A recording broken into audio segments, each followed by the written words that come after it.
Already? Mark. Bro, cue the music. I think you started us off on the right foot. Big cheers to Mark Miller, my dude. Thank you so much. Oh my God. It's gonna be a card tonight. I also want to give a special shout out to Shelby, to Blitz Strange, Taylor Greer, VK. All these guys re-upped their memberships when we weren't even live. We were off playing with ourselves, doing something. And these guys re-upped. Holy shit. Keep the juck fuckery going. I think because of that, we were able to fuel the spaceship, and we're ready to sail around Sanctuary today at 7 times the speed of light. It's... Man, it's good to be back.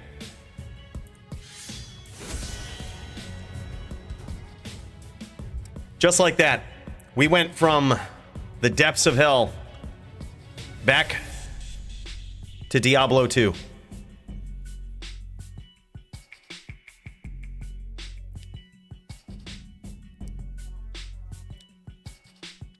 Because that's how quick we travel. This is the only piece, the only place worth being in Sanctuary these days. Diablo 4 has got its perks, man. We're making good progress on the sin, and by good I mean relatively bad compared to a lot of other streamers, content creators, but relatively good when you look at all the other noobs that we're just ahead of. Okay? We don't need to be first, just as long as we're not last. We're making strides. By the way, what's up, Dong? How you doing, man? I'm gonna hop in the jump in the stream or join the stream channel in the Discord with my boy, the Soul. There he is, right there. What's up, dude? There he is. Yeah, so we are there. I don't even want to build it up anymore. I don't even want to mess around, because some of you guys know what this card looks like. Some of you don't. But I think for those of you that don't, it's time to find out.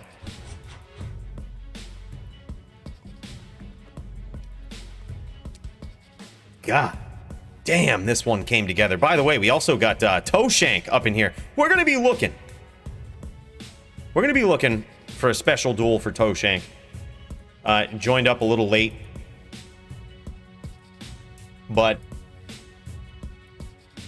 I'm sure there's somebody who's not a pussy out there that might want to duel Toshank. I don't know who it is, but we're gonna find out, man. Possibly somebody in a second chance duel, but Toshank likely on the card tonight, man. I'm gonna fight real hard to get this dude a match, because if you guys are anything like me, I absolutely love seeing this guy throw down in the Blood Moor. Even when we see this guy give up on duels, they're often more intense than most people. I've seen this guy legit quit round 1 of a duel, and I'd rather watch that than most of the other shit that I've seen.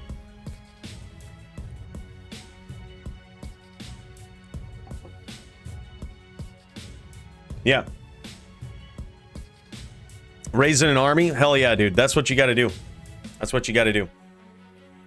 I'm good, man. I'm good, especially after this card. You know, I was a little worried when D4 came out that everybody would give up on the old D2. But what we're learning over time is that D2 is just the greatest PvP, man.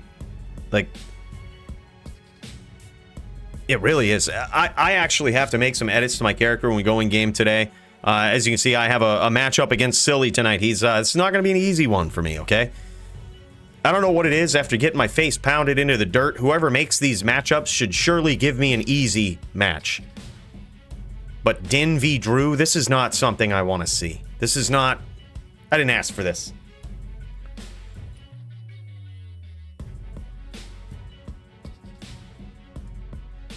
By the way, what's up, Max? The D2 LOD GOAT. Max knows. Max knows. We had some off-stream duels on LOD last week. That was actually kind of fun. We were up quite late, just jamming on LOD. God, feels good. Feels really good. Yeah, it really does, dude. It was dope. But speak of the devil. You know why this card is so epic? It's because something's on the agenda tonight. And it hasn't been this way for a very long time. Let me show you what I mean. We have a vacant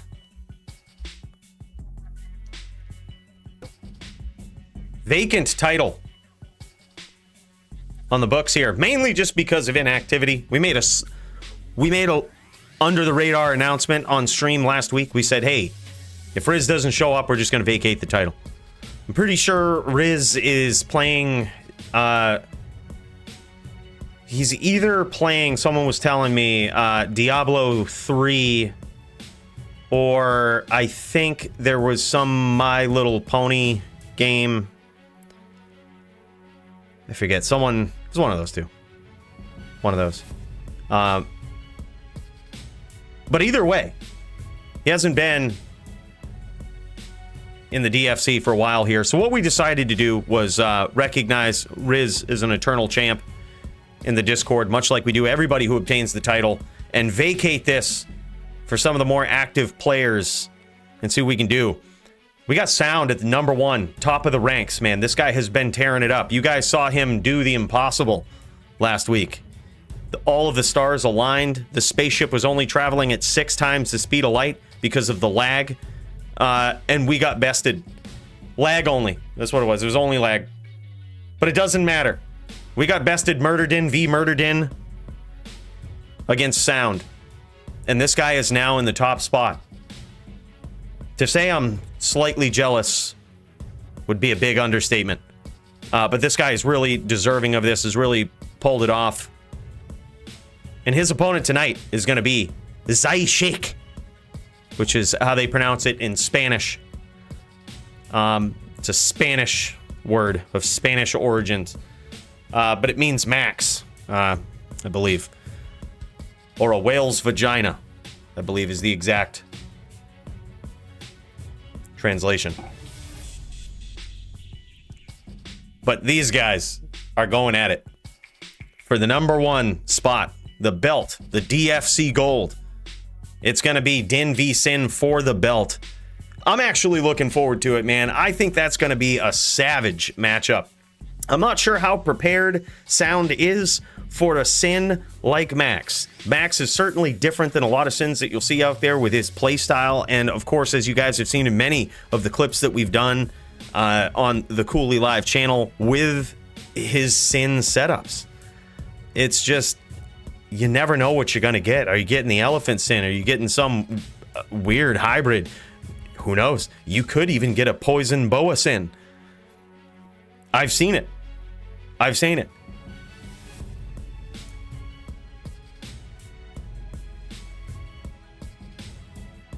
Yeah. Yeah. I was thinking that too, Max. I said, what would, if I was Sound, what would I bring to this fight? Like, what version of the Murdered would I bring to the fight? I think I know what I would do. I think his best shot against anything, whether it's the Elephant Sin, whether it's the, whether it's some hybrid with Whirlwind, or even if you get crafty and start busting out the bow as well. I think the best shot that he has is to, quite honestly, try to overstack light res and cheese with poison from a distance. Like, bring the assassin life total to a more manageable, a more manageable life total. And by manageable, I mean having the ability to get one tapped by just about anything you do. Some call it cheese. I call it playing smart.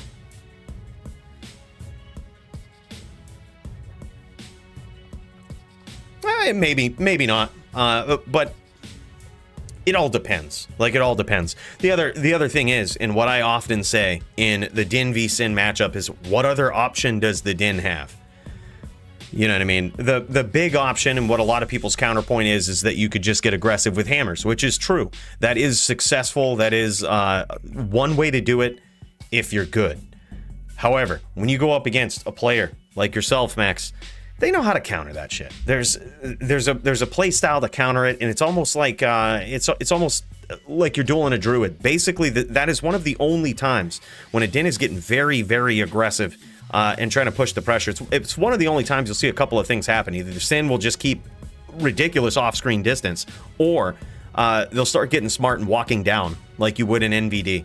You know, they'll walk down and just wait, and then they'll catch the name lock with the Din. They'll have some traps waiting, and they'll quickly give up on it. It's, you know, they'll hit the Mind Blast, push them into the traps, and then, you know, continue to walk down. As soon as they start teleport, walk down. Boom. Right into the traps. It just gets really bad. So as soon as they figure that out, suddenly the aggressive hammer setup doesn't really work as well. Sure, you might be able to land 2 shots if you get it right, but it's really tricky, man. If the Sin knows what they're doing, it's not really a reliable out, in my opinion. Yo, what's up, Maddie? How you doing, big guy? By the way, Joby. Maddie's esteemed brother. I was looking for a better word, but these guys are twins, so, you know, I can't say ugly.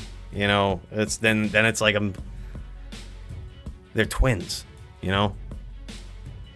But Joby is back in the DFC, man. He actually has a solid opponent tonight, man, in Polytheist. I think he's slightly worried about it. Not gonna lie, he's talking about some weird paladin setups. I'm not sure if he was trolling me, if he was joking, or if he's going for it. But if he does, I think it's probably a good idea. It would be fun to see. Yeah, I would love to see the Riz too, man. I think I'm not sure what happened. If he's taking a break for a while, we haven't seen him for a while, but I would love to see him again, dude. I think that if he comes back ever, he just gets an immediate title shot. Like, I think that's fair. That's fair. Yeah, hammers are super hard to land, though, Maddie. Like, they're super hard to land against the Sin, and then it's like I said, when it comes down to the Din v Sin matchup, what options does the Din have? You know, what do they really have? I think cheese is really the biggest thing that they can do. So, you know, it is what it is. It is what it is.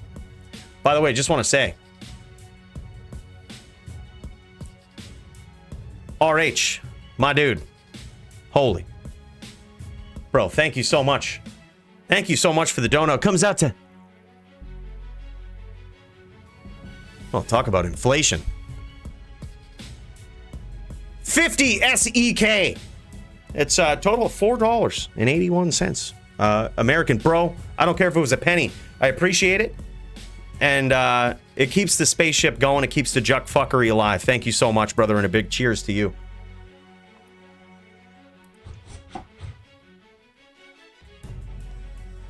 This card is nuts, though. I'm looking forward to it. RH from Sweden kicking in. Yo, that's sick, man. Yeah. Is that where the... It's Sweden. Oh, bro. Hold on.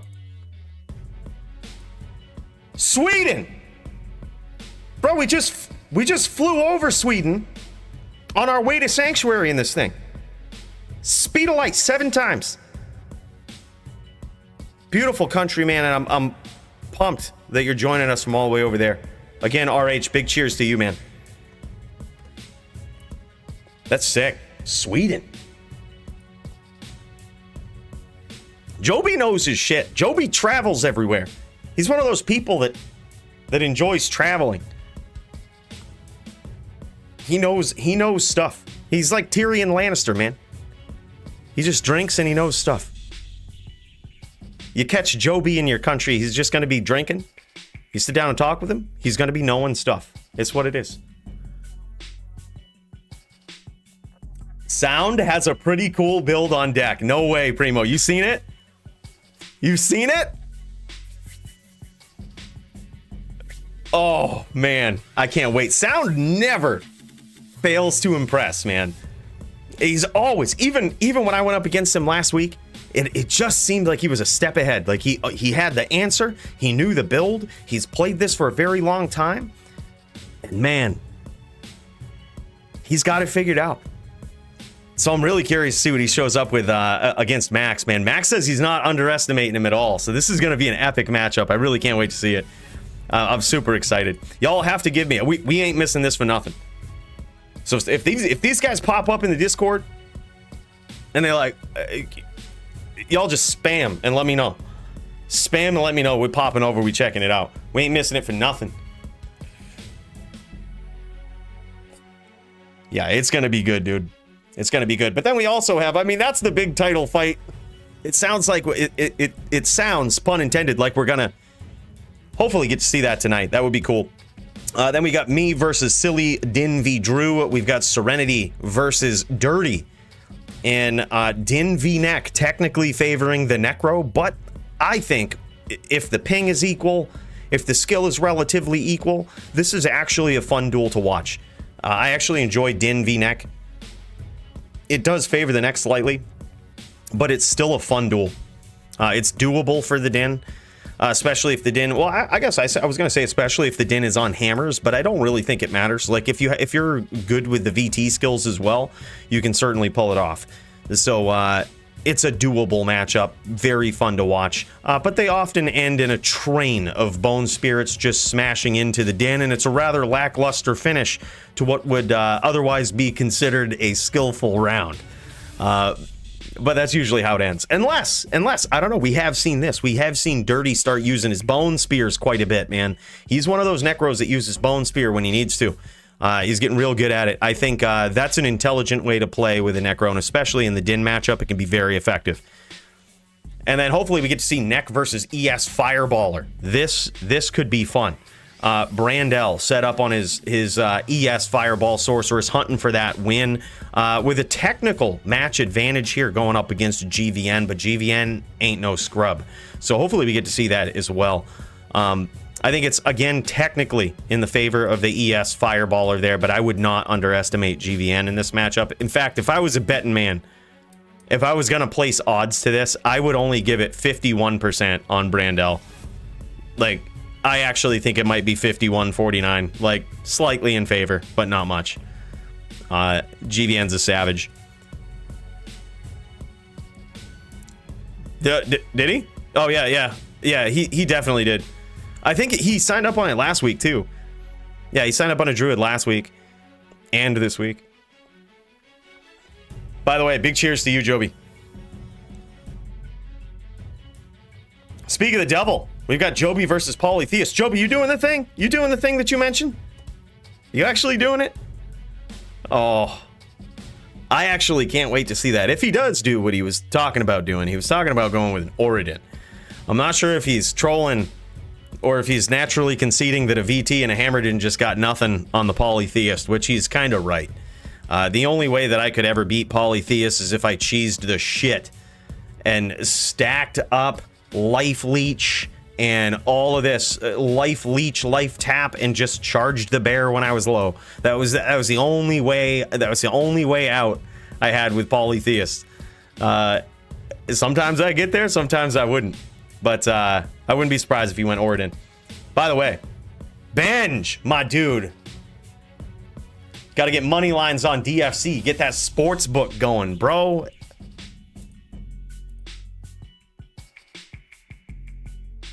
I've been thinking about that for a while.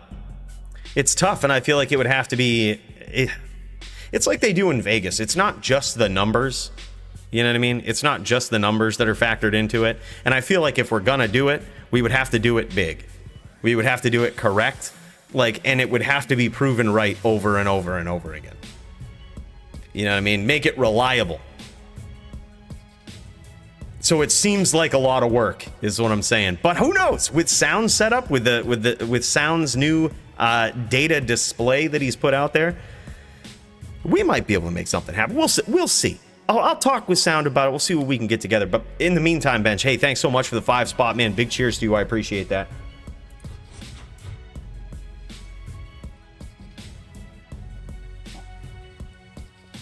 Polly won't be available until 9:30 plus. Too late for me. We'll duel in the next few days. Okay, cool, cool. Yeah. Yeah, no worries, man. That's usually how it is. I think either Polly works late or has some family stuff going on or something. We usually see him a little later. Yeah, no worries. But that would be a fun match to see either way. That would be a fun match to see either way. I hope you do go Oridon. I think it's actually kind of a cool build in the DFC. We haven't actually seen them in a very long time, despite rules being in place. But here's the thing with an Oridon that you would have to be very careful of, is that Oridons naturally have very, very high fire res. And although the rules are written in the DFC that to allow for Oridons, the only time that basically the rule set bans them, I guess, or makes it so that you can't use your typical setup of an Oridon, is when the fire resist that those Oridons naturally possess actually matters. So against like a cold sorceress probably wouldn't matter. Against a wind druid probably wouldn't matter. But against a fire druid, having like 90 plus max res or 95 or whatever they have certainly would. Certainly would be a big deal. So there are ways around that. You can just gear your character differently. You can skill them differently, I guess. I don't know why you do that. But that's something that in this particular matchup, I think we would have to worry about. We'd have to just pay attention to. I honestly think the best way to fight a shaman druid might possibly be with a VT, and it might be with a lot of life leech. Just stack up the life leech, and when you get low, charge the bear.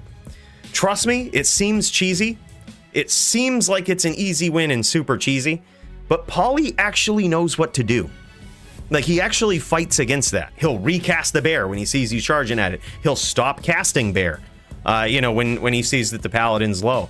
But it then turns into this mind game, which is kind of fun. Maybe you hit the bear when you're 80%. And then you force him to do something else. Force him to go without the bear. When you force him to go without the bear, boom, you chain him. And then when he gets sick of that, he recasts the bear. It's interesting because, like I said, it really does quickly turn into a mind game, but I think it's a fun one. Polly certainly knows what to do in that sense, and it's not as cheesy as most people would think when your opponent knows how to deal with it. So yeah, it should be good. But that's how I would do it. That's how I'd do it, my dude.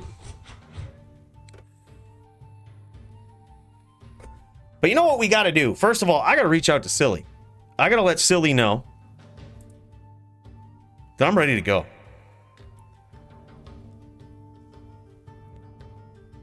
We gotta send him a message.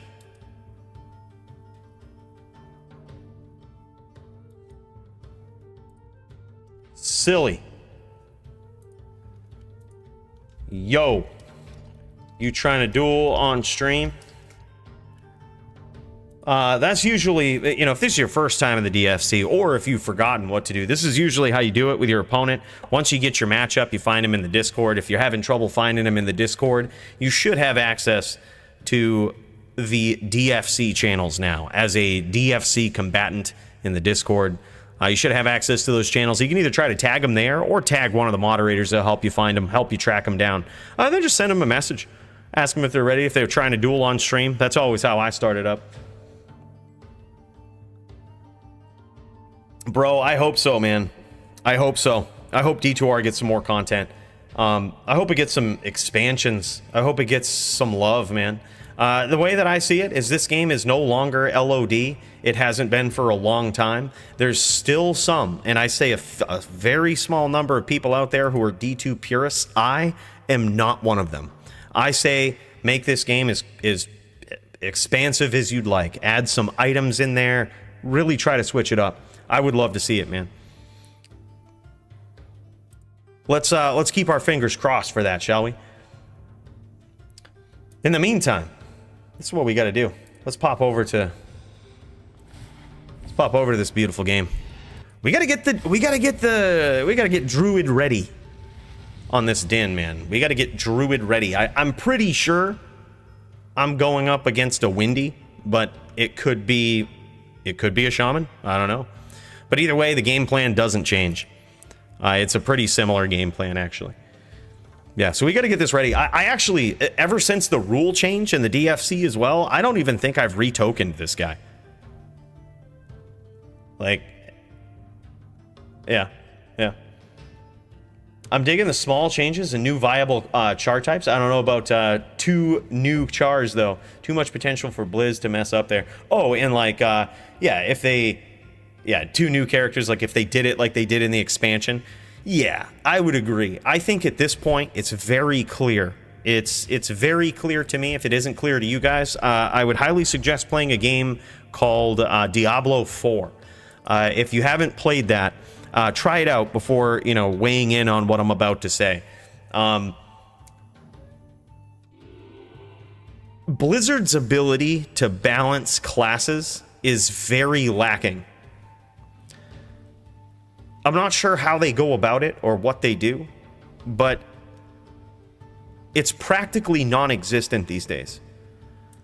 So I wouldn't trust them to bring in a whole nother class. I'm not gonna lie.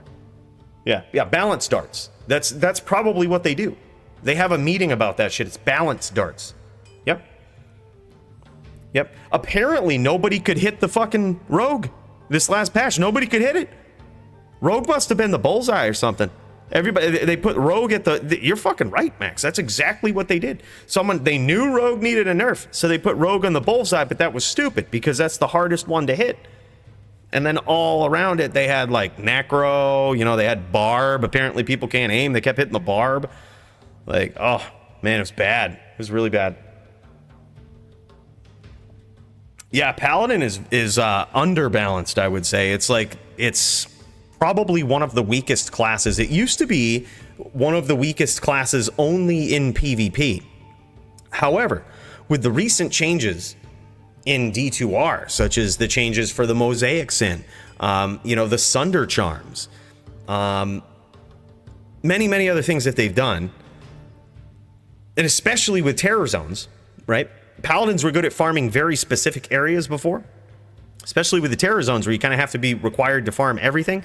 Dins are still okay, but they're certainly not perfect. I would say that there's an argument to be made that the Din is actually one of the weakest PVM characters now. Probably second only in both cases to the Barb.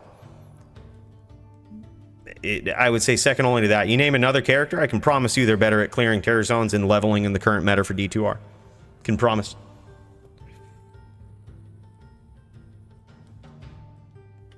Yeah, I mean, of course, if you talk about niche cases like Ubers, Paladin, you can't beat it. But, I mean, come on now. Let's not stop there. Let's not stop there. That's what I say. We can't stop there. We're gonna have a viable character. All right, so this is what we're gonna do. We're gonna have a grief setup. It's gonna be a very weird setup, boys.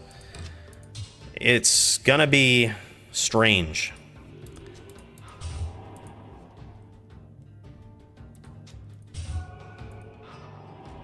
But I think we can pull it off.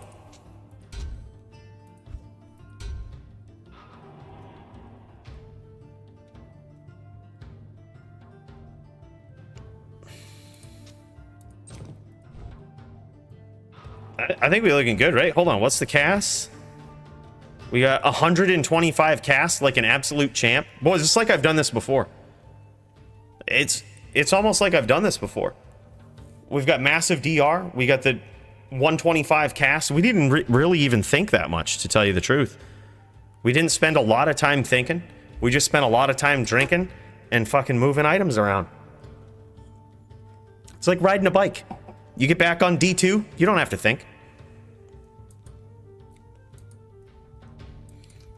So this is gonna be the setup. When we swap to this, though, our cast rate goes right in the trash. But we're gonna have some shit. In fact, I might actually want more life leech. Hold on, I might actually do this. I might actually do this. We might have to get a little crafty. Now that I think about it, let's cut it down a little bit. Let's cut her down a little bit. No, you know what? I had it perfect. I had it perfect. Let's be real. This was perfect. Anyways, this is what we're gonna do. This is the game plan. I'm gonna try something a little different today versus silly. I'm gonna try a setup where on one side I have 125 cast with 12k hammers, and then when I need it, I can swap to Zeal. Let me set up Zeal here. We can swap to Zeal. We can up Zeal. We can do what we need to do. We can chain. We can smite. We can Zeal. And we just have all of the tricks at our disposal with 12 or 13k hammers when we get going.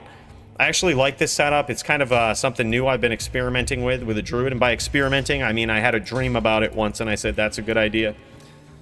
And here we are. So we're going to see. Less thinking, more drinking. That's basically what it boils down to. Yeah, we got the Oak Sage. I think we're looking good, man. And we've got enough. We got enough resistance. We got it all. We're going to get a D-clone here. Is that going to happen? Yeah. Yeah, it's going to happen. Yep. Just happened right now. So let me show you how good this character is. He's just he's so good. He's probably going to one-tap D-clone. Won't be hard. Won't be hard at all. We're gonna get a bite at the apple with an Annihilus charm here.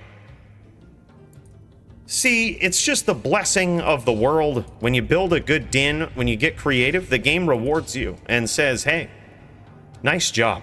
Here's a D-clone and a 20-20-10 100% perfect Annihilus charm to go along with this paladin. That's what Blizzard wants us to have. They were sick of us talking so much shit about Diablo 4, and here we are now. They're just giving us perfect Annihilus charms. Yeah. Yep. That's what it's going to be.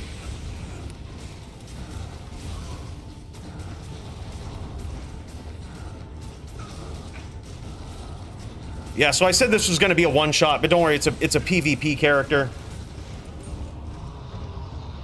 We're not really designed to kill monsters quickly. We kill them over time by cheesing them. Okay, notice I was kind of sipping and just clicking, holding down the click. That's basically what we try to do versus players as well. All right, let's see what we get. I mean, well, we know what we got. We just need to make it official. This is a 20-20-10 100% perfect Annihilus charm because those are the only ones we really keep, you know?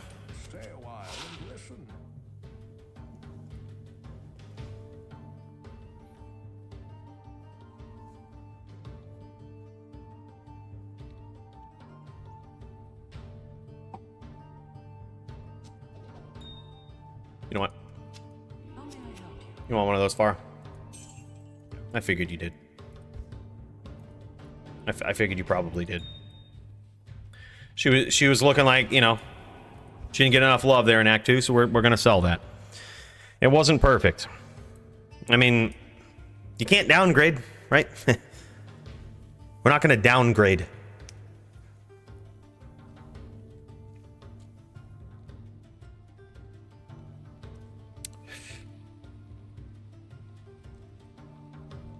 But yeah, I'm pretty pumped about this din. I've got...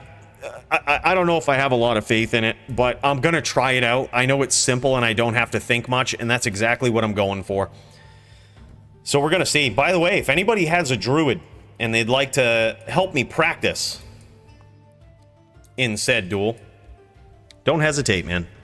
Pop into this game against this ugly looking din right here with his green ass mask on. We're in Jack 1, password 1. Bring your most savage, windy druids and get ready for some toxic masculinity as one of the many dins on the card tonight.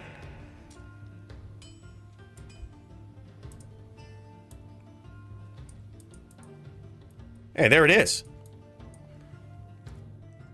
We got the monkey dragon popping in. This is good.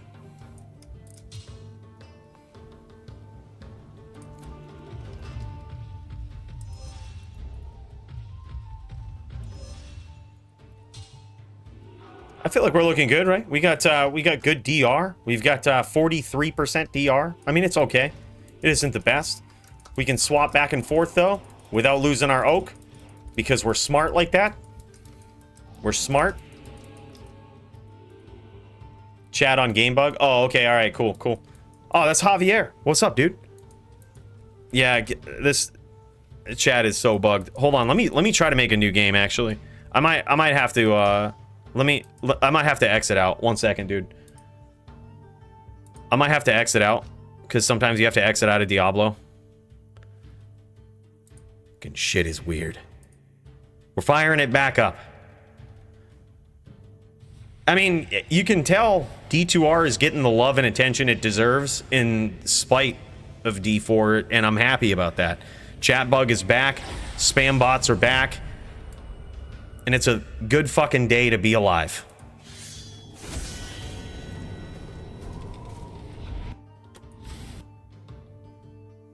Let's see. I'm gonna make Jack 2. I'm gonna try to make Jack 2 after this. Jack 2 password 2. We'll see how that goes. All right. Jack 2 password 2.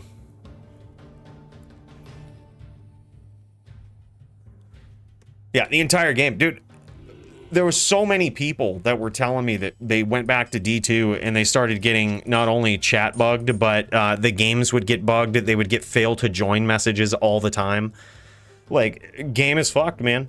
It's sort of endearing, but it's also sort of annoying. Not much we can do. Not much we can do. All right, Javier, come to Jack 2-2, my friend. We remade it. Chat bug. Oh, dude, is it still bugged? It's still bugged. It, like... Game sucks. Yeah, game sucks. Still chat bugged. Yeah. We're gonna have to make a scathing video to Blizzard about this. We're gonna be like, look, nice job with the changes over on D4. You did great this season. Get one fucking thing right. Fix the chat.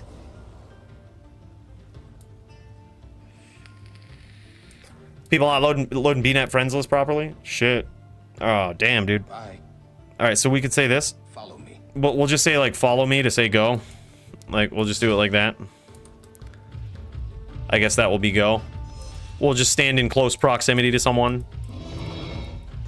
And we'll just say, follow me. So I'll just be like... Come on.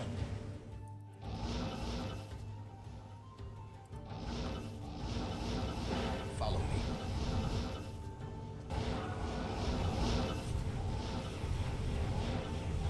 Oh, we're not hostile?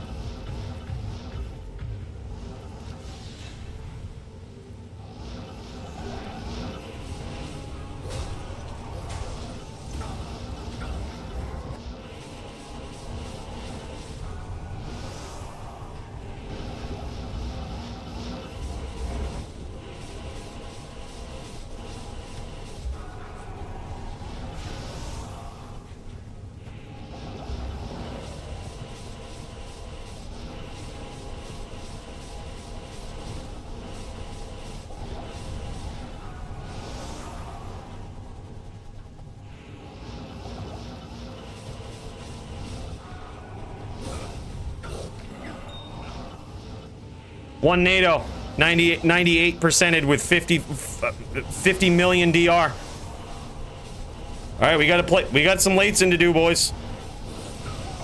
We almost got there.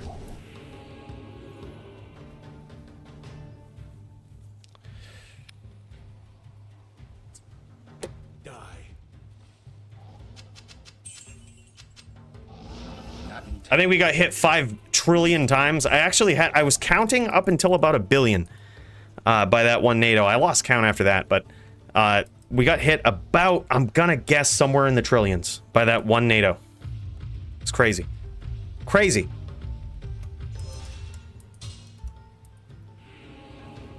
All right, let's try it again. Let's try it again.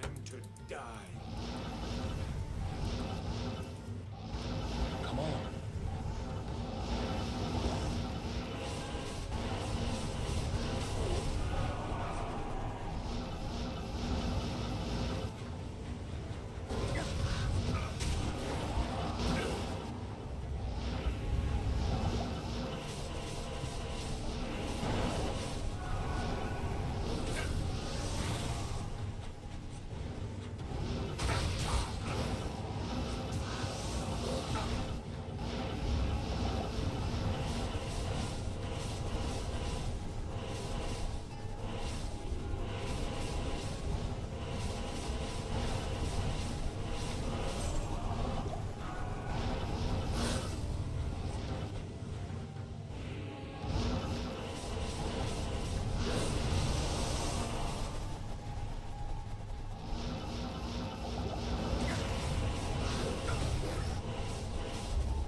Kind of liking the setup.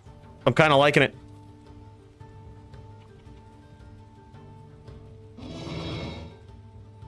Hey, thanks, man. It's not bad.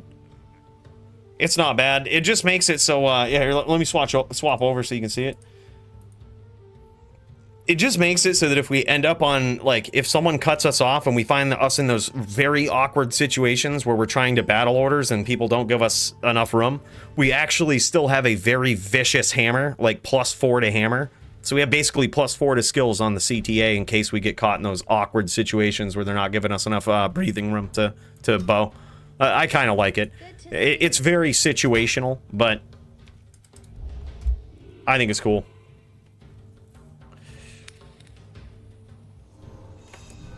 All right, let's try it again. All right, let's say go to Primo.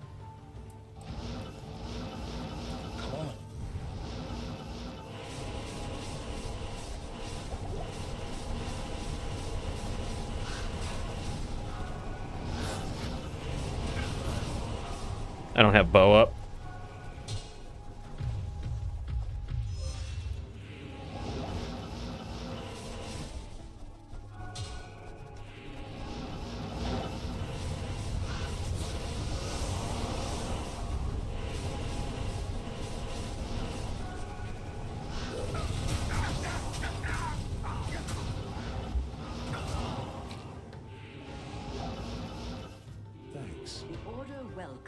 He says that we're getting creative.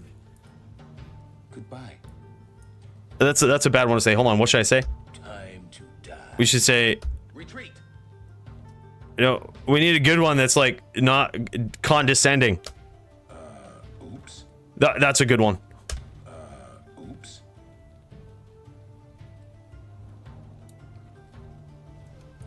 This is for you. Yeah, that's a good one. I like that. Yeah, thank you is good. Clutch call. All right, let's get it. Let's get it. Is Primo dueling Mind Goblin? Yeah, looks like he is. Follow me.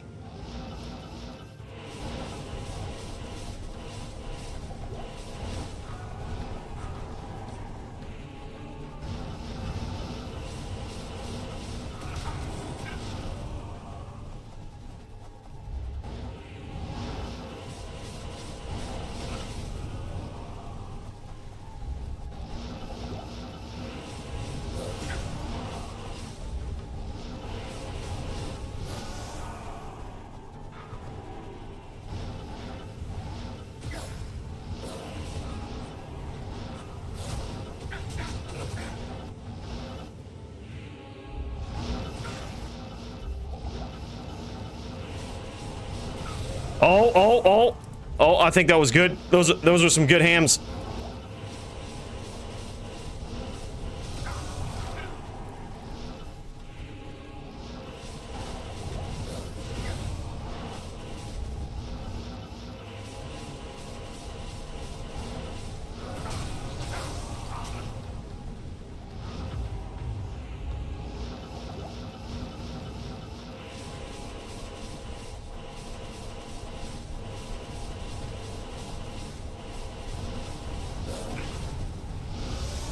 Oh man, fancy footwork. Thank you. Good day. Fancy dancy.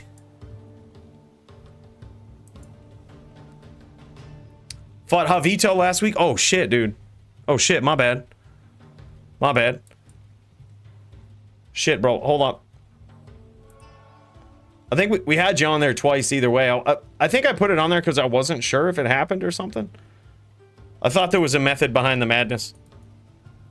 My bad, dude. I might have missed it. I might have missed it in the results. From behind right. So behind right. No, it's probably like down left is like slightly down left. Like right here is probably where you want to be when you stomp a hammered in. It certainly when they do that, it makes me move. Like when someone teleports, yeah, right there, I start walking up. I'm like, okay, that's a good spot.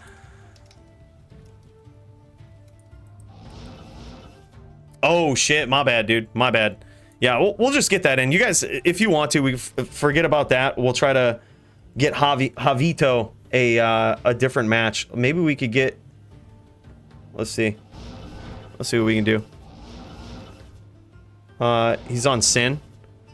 Fuck it. We'll put Javito versus me. At Javito.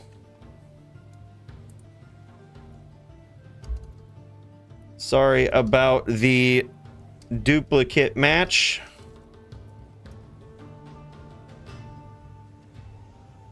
Me versus you instead. Sin v Din. Look, 2 tough matchups for me tonight. I'm not looking forward to it, but you know, perhaps Sound will see my matchup first and it'll be like, oh, he'll learn either what to do or what not to do in the Sin matchup. It'll be like a, you know, cheering on the fellow murdered in. He can see what to do or what not to do. It'll be educational. Come on.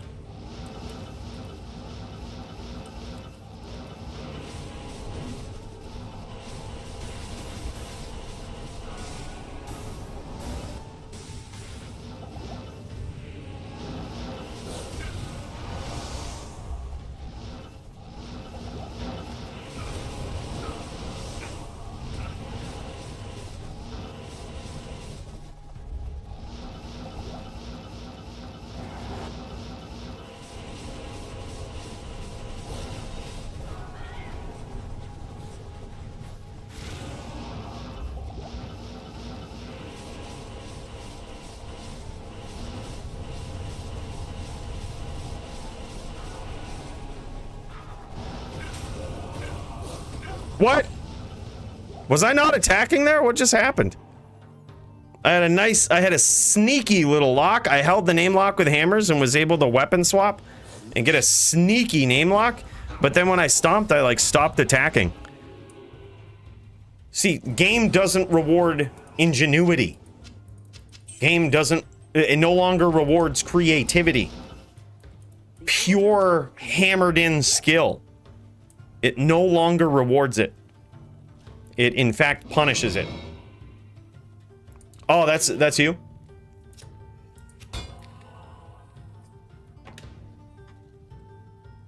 Oh, okay. I was wondering, Javier. I was wondering, bro. Yeah, dude, we could do it. We could do it, bro. I'm down for that if you want to have like an official match. Sorry about the duplicate match. Like I said, I think I missed it in the results. Dirty was saying that it has slow mode enabled, which I mean, I guess totally makes sense.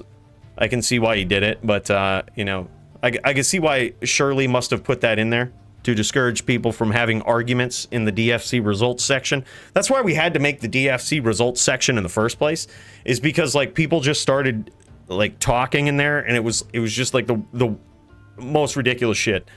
We just like filter through a bunch of shit, like just to get results in.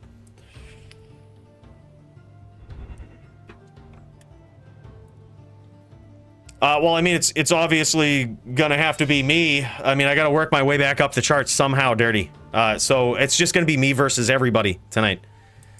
I'm sorry to kill everybody like that. I hate to crush dreams for people who are also looking to climb their way back up the DFC charts, but it's just, it's how it has to go.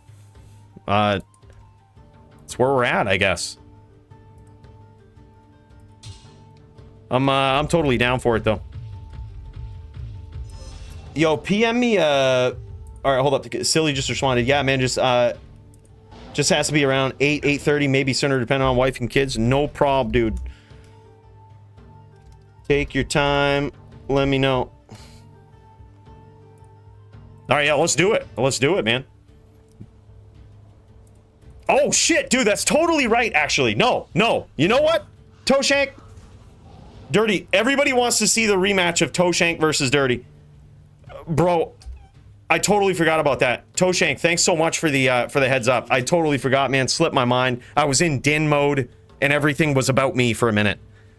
Bro, that's actually right, and I think that would be a savage match. By the way, bro, thanks so much for the membership. We got to teleport to the... Let's go to the space station real quick. Toshank, big cheers to you, man. And a thanks for the heads up. We'll stream my left hand on top of the wheel.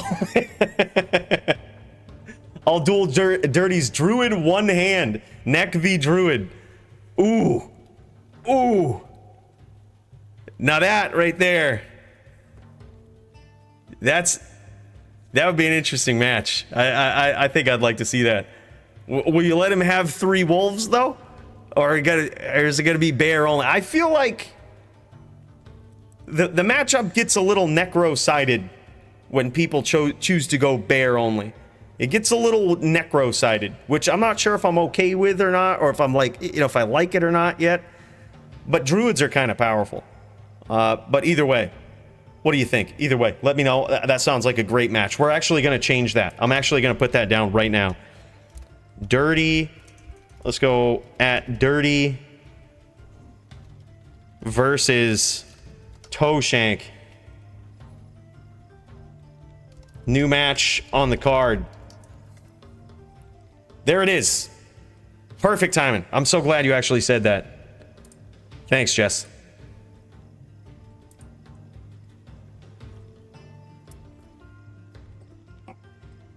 It's only next-sided if Druid is a noob. There's a lot of noob Druids out there, dude. You have to be kind of top-tier Druid, I think, in that matchup if you go bear only.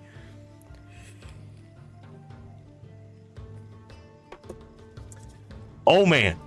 All right, let's do this real quick. While you guys get that figured out, Javier and I might have to get this duel underway. He's gonna be, I think, on a sin. Is that what you're on, Javier? Send me a message on Discord, bro. Let me know the game name. Or actually, yeah, just like you'd probably find to post it in chat, and I could pop in there, bro, or whatever.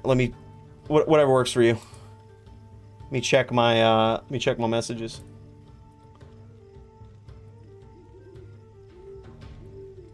Right, just in case. Just in case we've got it up. Non-ladder. The only way to go. I'll be here lurking like always on the D4 grind still. Hey, dude, that's awesome. I think I saw your character the other day, dude. You're grinding it quite hard, Kreider. That's awesome, dude. I'm gonna catch up one of these days. Believe it or not, I've actually put a lot of, I've kind of no-lifed Diablo 4 till the wee hours of the morning recently. I listened to a leveling guide out there. It was Rax's, and it was very good for the early game. I feel like in the late game, though, one of the things that you want to do to add to that guide is, dude, get your renown. Like, I'm noticing how powerful the bonus experience is in leveling. Like, it's so noticeable, it's not even funny. Like, if you haven't done that yet, dude, would highly suggest if you're still grinding.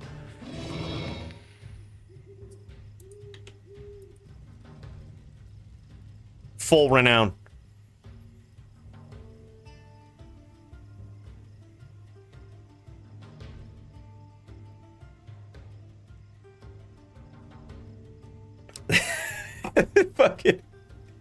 Fucking dong.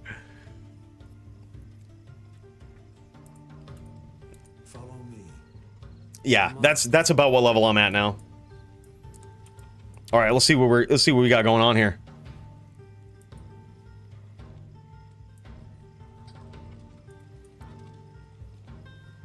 All right, PNY is a druid.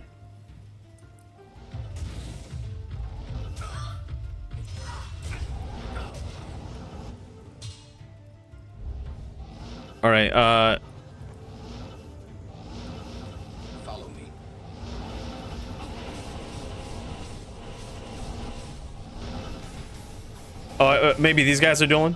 Oh, my bad. My bad. Thanks. This is for you. Forgive me. Forgive me. Oops. No, he's good. The game is chat bugged, Jess, so like nobody really knows what's going on. Like all of BNet right now is fucking chat bugged, so nobody really knows what's going on.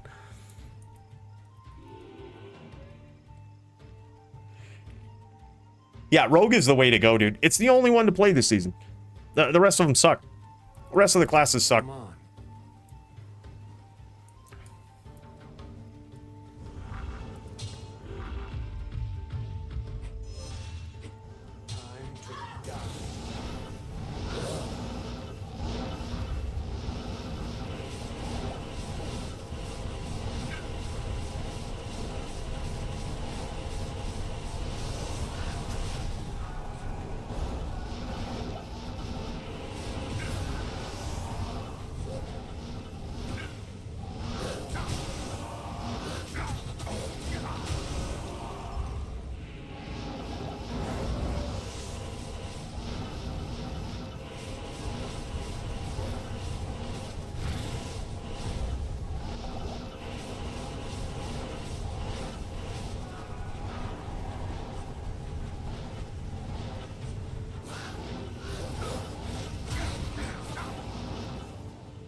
Good hit.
Follow me. Thanks. Good duel. Just perfect timing on his end. I was thinking about getting rebowed. My mind was in the wrong place there. He was very patient. That was very good. Very well played.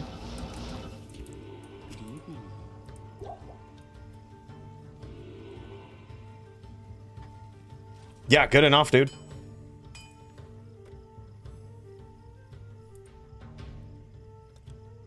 All right, I'll keep an eye on the join the stream channel. If I do miss you, just shoot me a message in the good old chat, man. Just let me know you're there. It's just Toshank. Oh my god.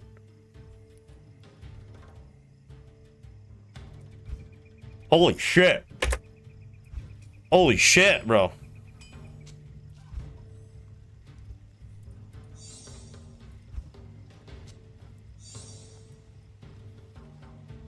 Leaves. That was a cock tease. Hold on, what the fuck was that? I gotta check that out. Dude, what the hell was that? Hold on. What the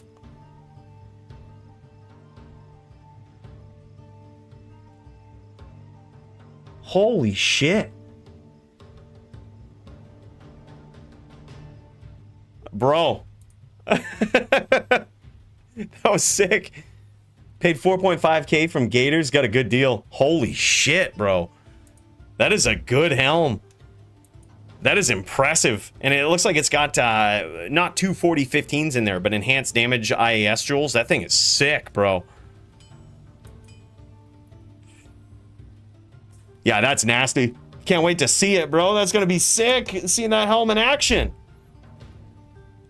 I'm a big fan of helms like that, man. Like the creative 222 open socket IAS helms on, especially on like smiter style paladins. I don't think people utilize those enough, dude. Like if you put IAS jewels in your helm, a lot of times you can actually get around using the IAS gloves with crushing blow. I think those are overrated on a smiter. Granted, they do give you a little bit of crush and blow. So if you get really godly ones, of course, they're better. But, dude, if you can totally replace those gloves with just putting 2 IAS jewels in a helm, I would highly suggest it. Because then you get so much cast, it's not even funny. All right, bro. Headed your way.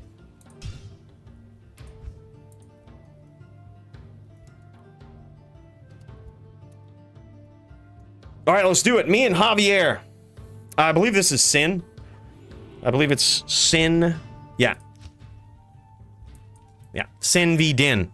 All right, let's get locked in. And by locked in, I mean let's make it so that this cursor isn't leaving this screen ever. Let's put this on. Let's get the bow. Let's bust the bow out. We're gonna be doing this right. We're gonna be doing this right. We can also do this number. I think technically I can cheese out a little bit of light res here as well with the ring, according to the DFC rules. Or can I? Hold on, let me check. Let me check. I don't want to break the rules. I want to make sure I know what our final decision was. It's been a while since we looked at these. DFC rules. Official rules, HLD. Checking this out right now. Here, I'll bring it up on screen so you guys can see it. Make sure we got the right kind of light res here. This is what we need. We need to just be... Need to be within the guidelines. All right. What's the rules surrounding T-Gods? Okay. Lightning absorb. Max lightning resistance is capped at 85%. Absorbed from items cannot exceed 20%. Absorbed from items and max res cannot exceed 105 when added together. If you're using T-Gods, you cannot use more than 15 absorb. Okay, so that's what it is. That's what it is. If you're using T-Gods, you have to cut it down a little bit. So that's what we're gonna do. We're gonna use 15 absorb right here, just like that. It's almost like we planned it. Almost like we planned it. Good to see you. It's good to see you too, Charcy. How you doing? How you been? You feeling okay? You doing good? Good. Good. We're gonna... I think we have enough. I think we only need like 75 casts. We're probably not getting out of locks anyway, so... yeah, we're gonna do it like this. We're gonna get us some... Gonna rekey here. Put the cleansing on the X.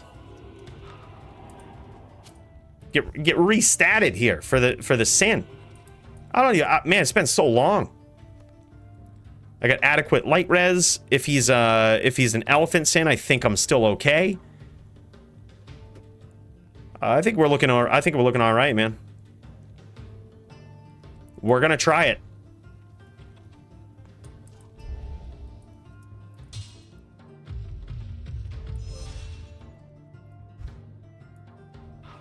All right, so this is how we'll say go. We'll just go. Come on. Come on. All right, it's on.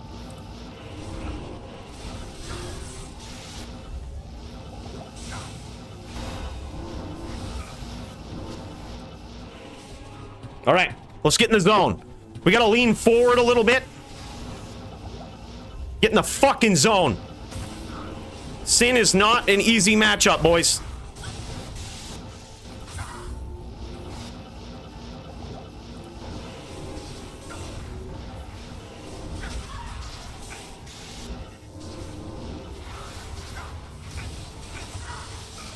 Oh my god, we just got absolutely slaughtered by something.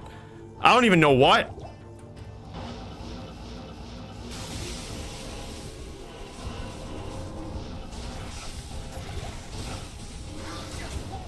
Bro, we just got whirlwinded. Thanks.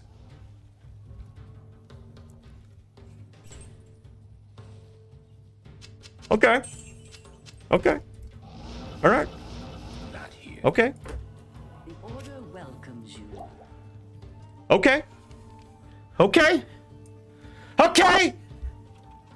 That was a warm-up. That was a warm-up. Din skills are on point, boys. Number 7 Din in the DFC. Don't you worry about me.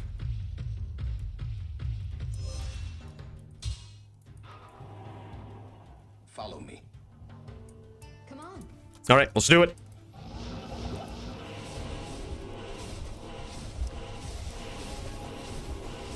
All right, we got a little bit of ham spam and go. Oh, shit, you know what? We need to actually select guided arrow. That would kind of help, huh? What do you think?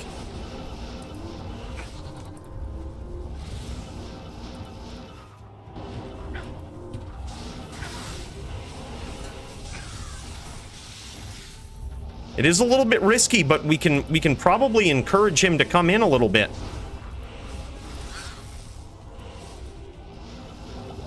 We're gonna have to play a little bit different now. We have to play a little bit different now that we know he's a hybrid.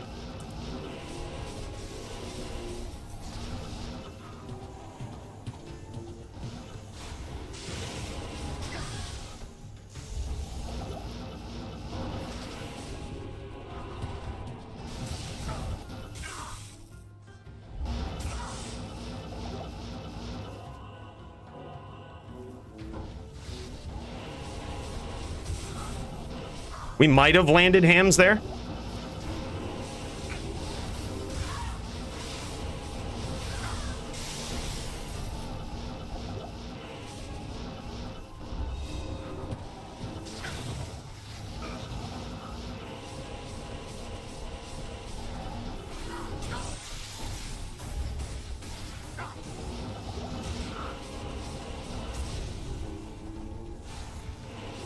God, dueling sins is so ass. All right, we're going full DR. We're gonna treat this like a druid. We're gonna die to whirlwind.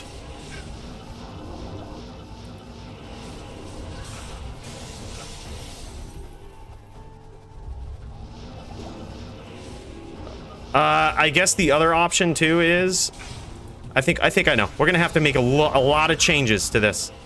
We're gonna lose this round.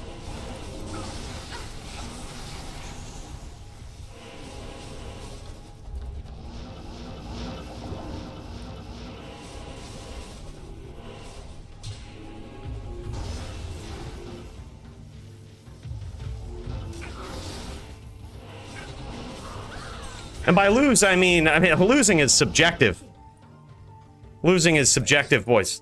We did it with the CTA. Someone was just saying something about that CTA, boys. That's why we do it. Look at that. CTA side, we still got the 14K on the Smite setup. This Din is purposeful. At every stage of his life, he is purposeful and deliberate. All right, this is what we're going to do.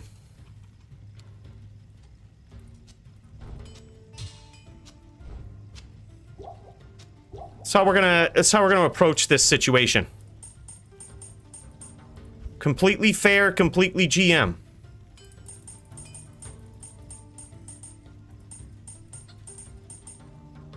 Yep. I think that looks good. We also need some light res. We're actually yep, we're gonna need some light res. Just a little bit. We get caught with that bow out, dude. It's fucking over. Yeah. No, it's pestilent. Not toxic, Toshank. It's pestilent.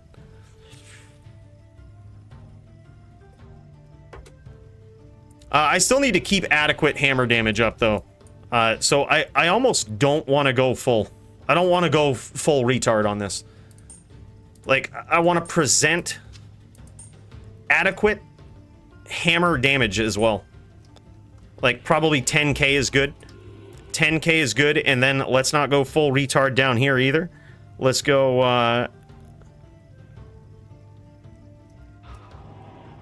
yeah, let's maybe cut one more of these.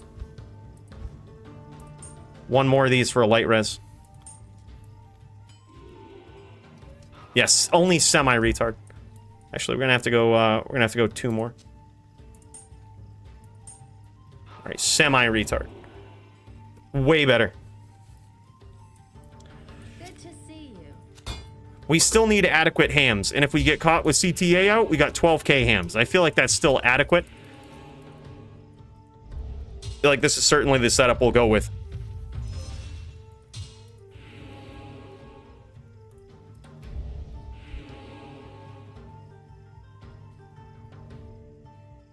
Come on. All right, here we go. Round 3.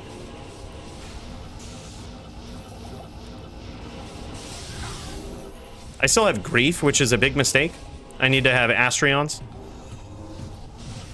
Look, it's been a while, boys, okay? It's been a while since I've dueled a Sin, an adequate Sin on my Din.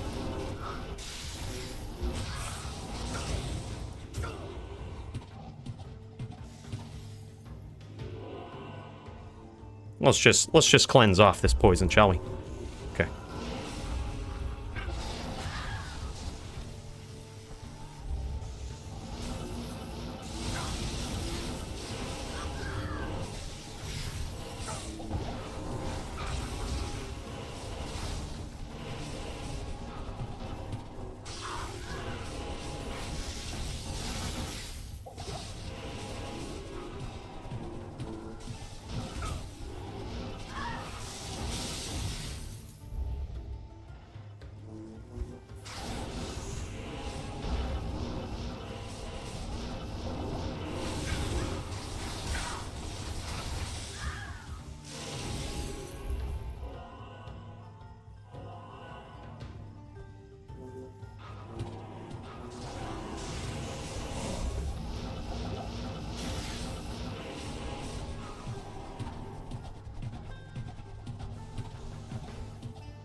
Oh, good duel, man. I thought I could get him with that smite.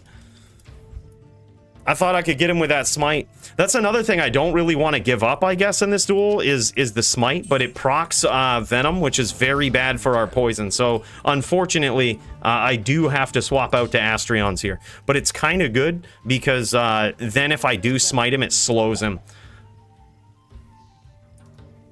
Put a tiny pool here for me.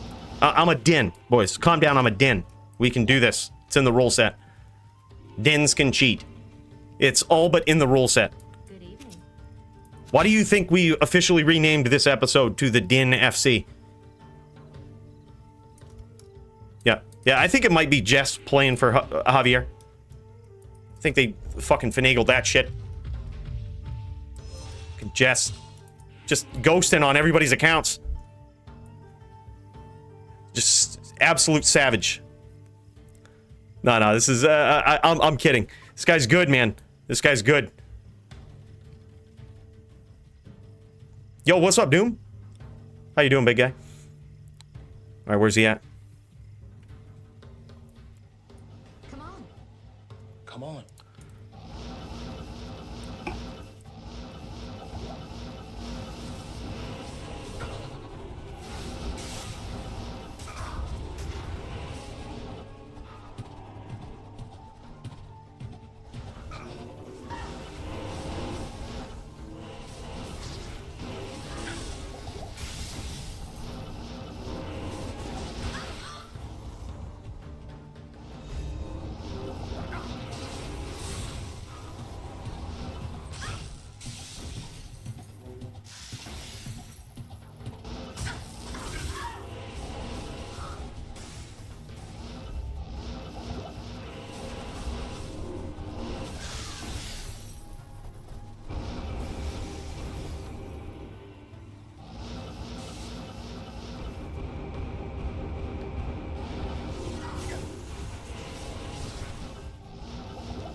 Thank you.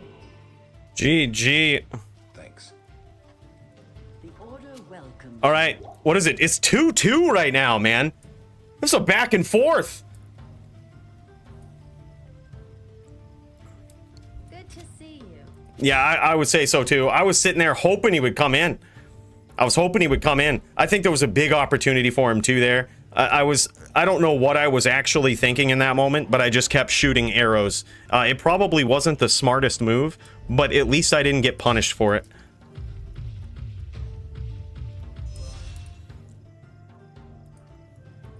Telling you, it's leaning forward in the seat, utilizing that toxic masculinity.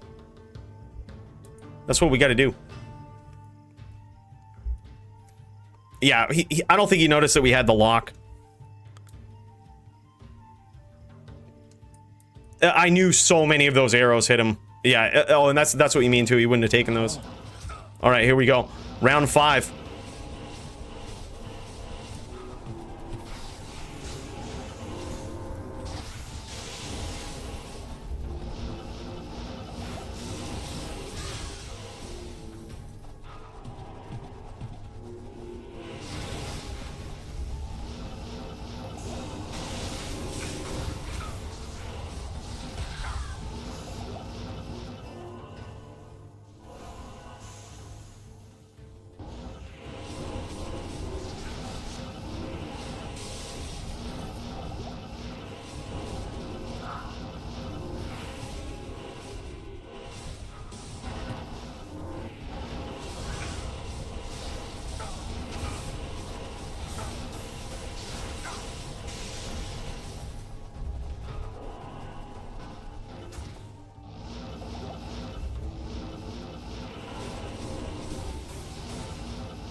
Stuck in the fucking shadow. Yep, we got stuck in the shadow. Didn't let us bow. Yep, that was a good duel. He noticed his window. He's like, his bow ran out. But we can't encourage him to do that. We got to be faster on that. We got to be faster. That, or next time we just teleport to CP and bow. Not here.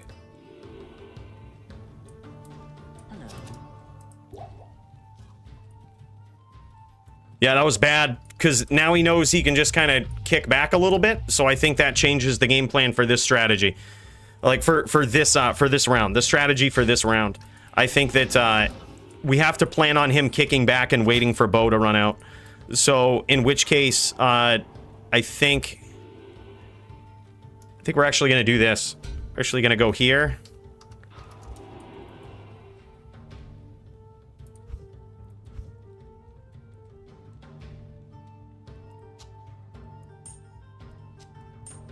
We're going to go balls to the walls.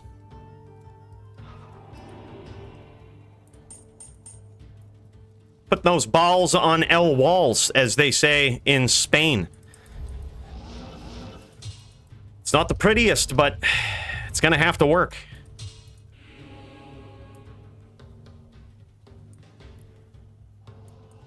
Come on. All right. 3-2 in favor of the Sin.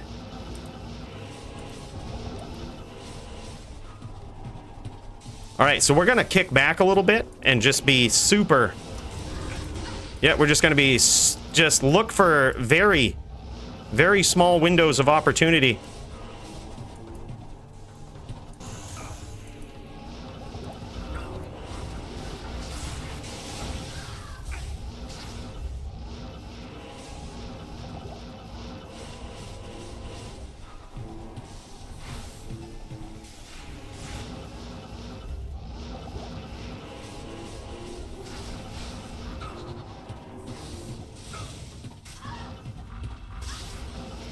All right, we hit him with a poison arrow too. This is good. This is good.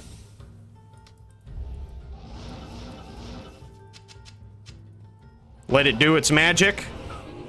Oh, I guess he has cleansing now, so the poison isn't as big of a deal. But man, that still hurt. He's still halved.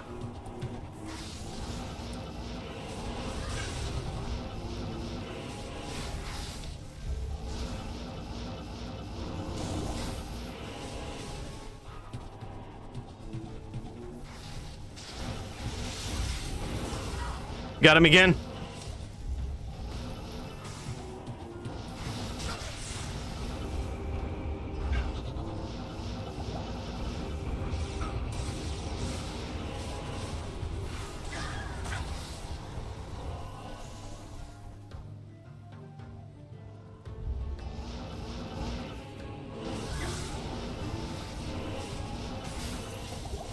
He's not quite one.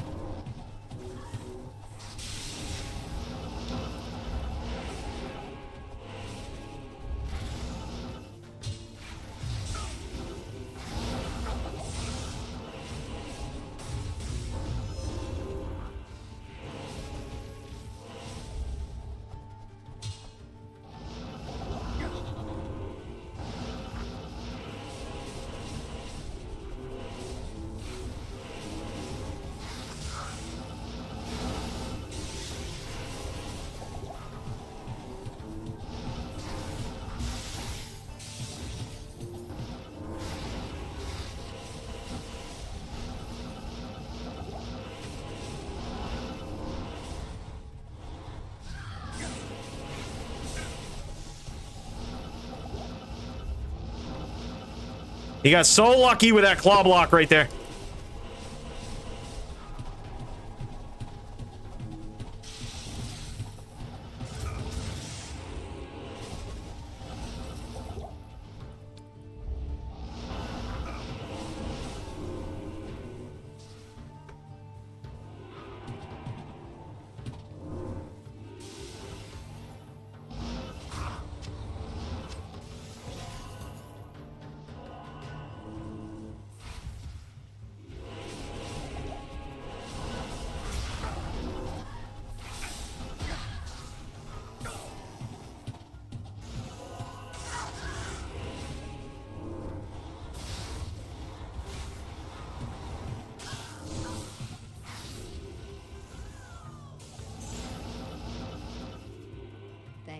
Got him with that bow finish. Oh my god, boys, it's Come on.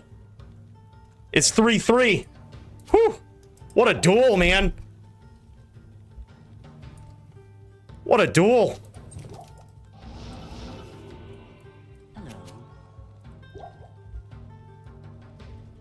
Yeah, I figured as much. I was getting low on mana, so I figured you were too. I was like, I figured you were too. I'm not going to put more than one belt out here because I was actually kind of glad I was low on mana there because I knew you were too. And I was like, how dumb would it be if I was just like stacked up on mana right now? I was like, that would just be stupid. Like, I think one belt is fine. Like, we ran out at about the same time. I think that was good.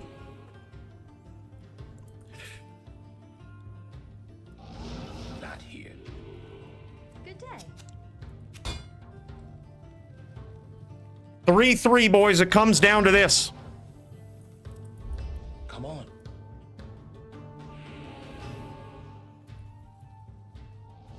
Follow me. All right, let's do it. Final round, boys. This is a doozy.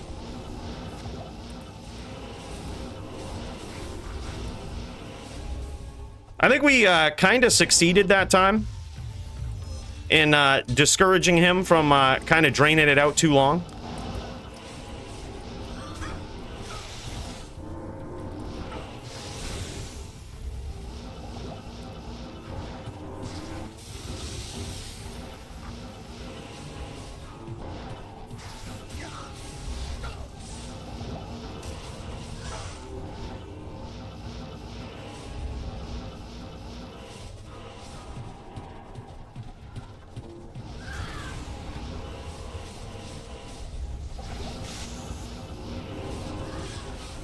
We hit him with something. I don't know if it was a ham or if it was an arrow. But something got him.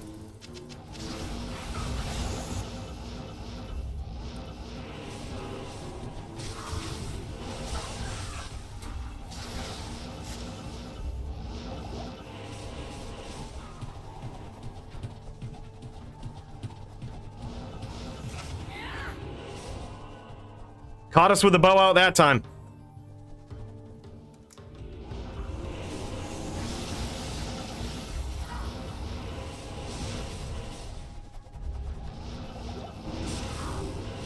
I think we might have landed a hammer there. That or it could have been his shadow. Got him that time with an arrow.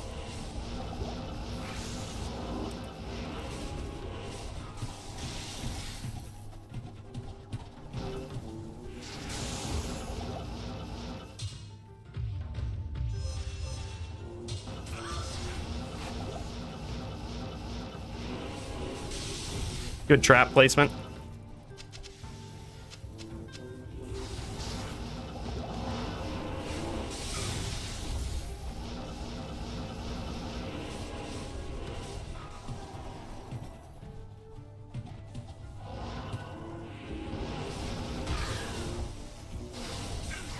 Very good trap placement.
Thank you.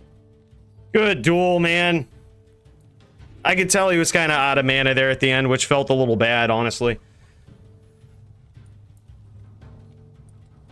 But damn. What you need? Wow, man. Oh my god, good duel.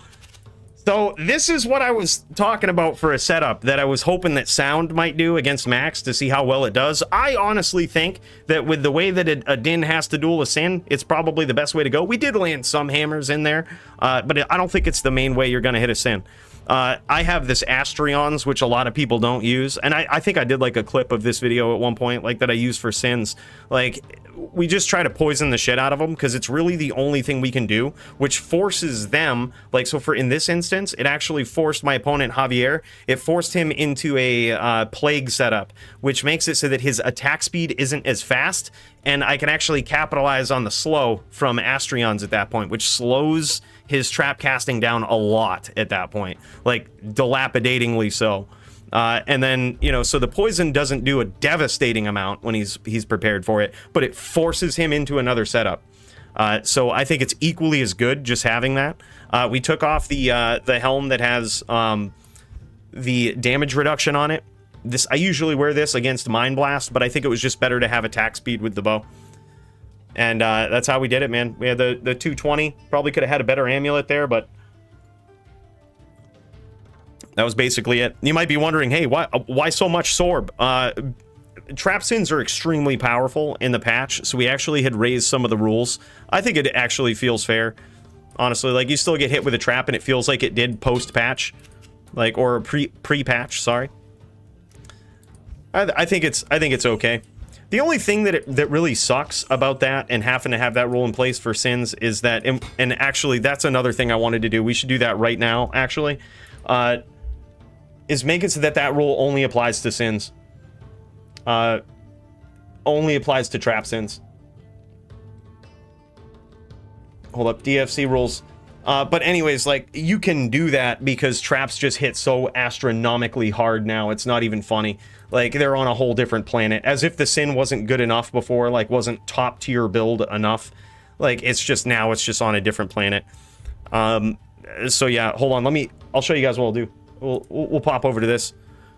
All right, this is currently what it is. We're just gonna put it like this. We're gonna go versus trap Sin. We'll do it like this. And then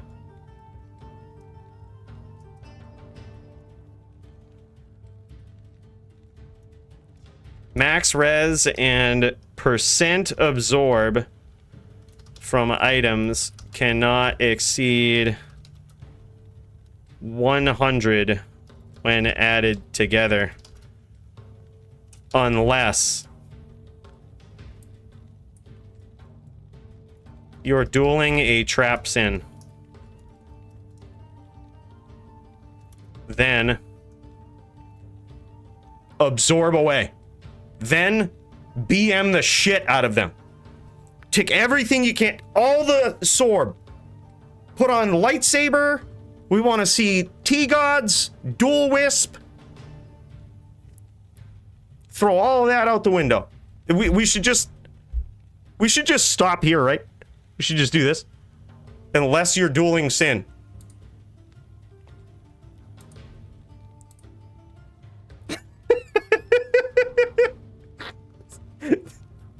Then there's no specifications. I'm sorry about that, boys. I meant to do that last week, but I don't think we put it in. I think I got drunk on the stream and then we just didn't put it in. Yeah, I think so too. Like, and that was what I was actually getting at too, Coolio, is that, like, it kind of kills Sins unless you're playing you know, you have to commit to a trapper, basically. Like the hybrids, or even the hybrids are okay, honestly. We just saw with that same rule set, we just saw me take a lot of trap damage, like, or a pre-patch amount of trap damage. I would compare it to, but it kills the crazy shit. Like, you can't get too crazy. Like, it makes it so that if you have a ghost Sin, you know, and ironically kind of hurts them, like, and you have lightning sentry traps that you put up, and someone has the foresight to actually put on absorb, you could actually heal them. But I don't think we'll see those niche situations or like fringe situations like that. But I honestly don't think that with like that it kills too many builds. It just kills Sins from getting ridiculously crazy with hybrid setups. Like you can still have hybrids. That hybrid was fine. It was a very close duel, 4-3. With me cheesing the fuck out of the duel, let's be real. Like, you know, with a ton of poison and, you know, ranged fighting. He ran out of mana in 2 of those duels where he probably would have had me. Like, so it's still like, yeah, it's still just weird. But I don't think it kills Sins at all. You just kind of have to focus on Trapper.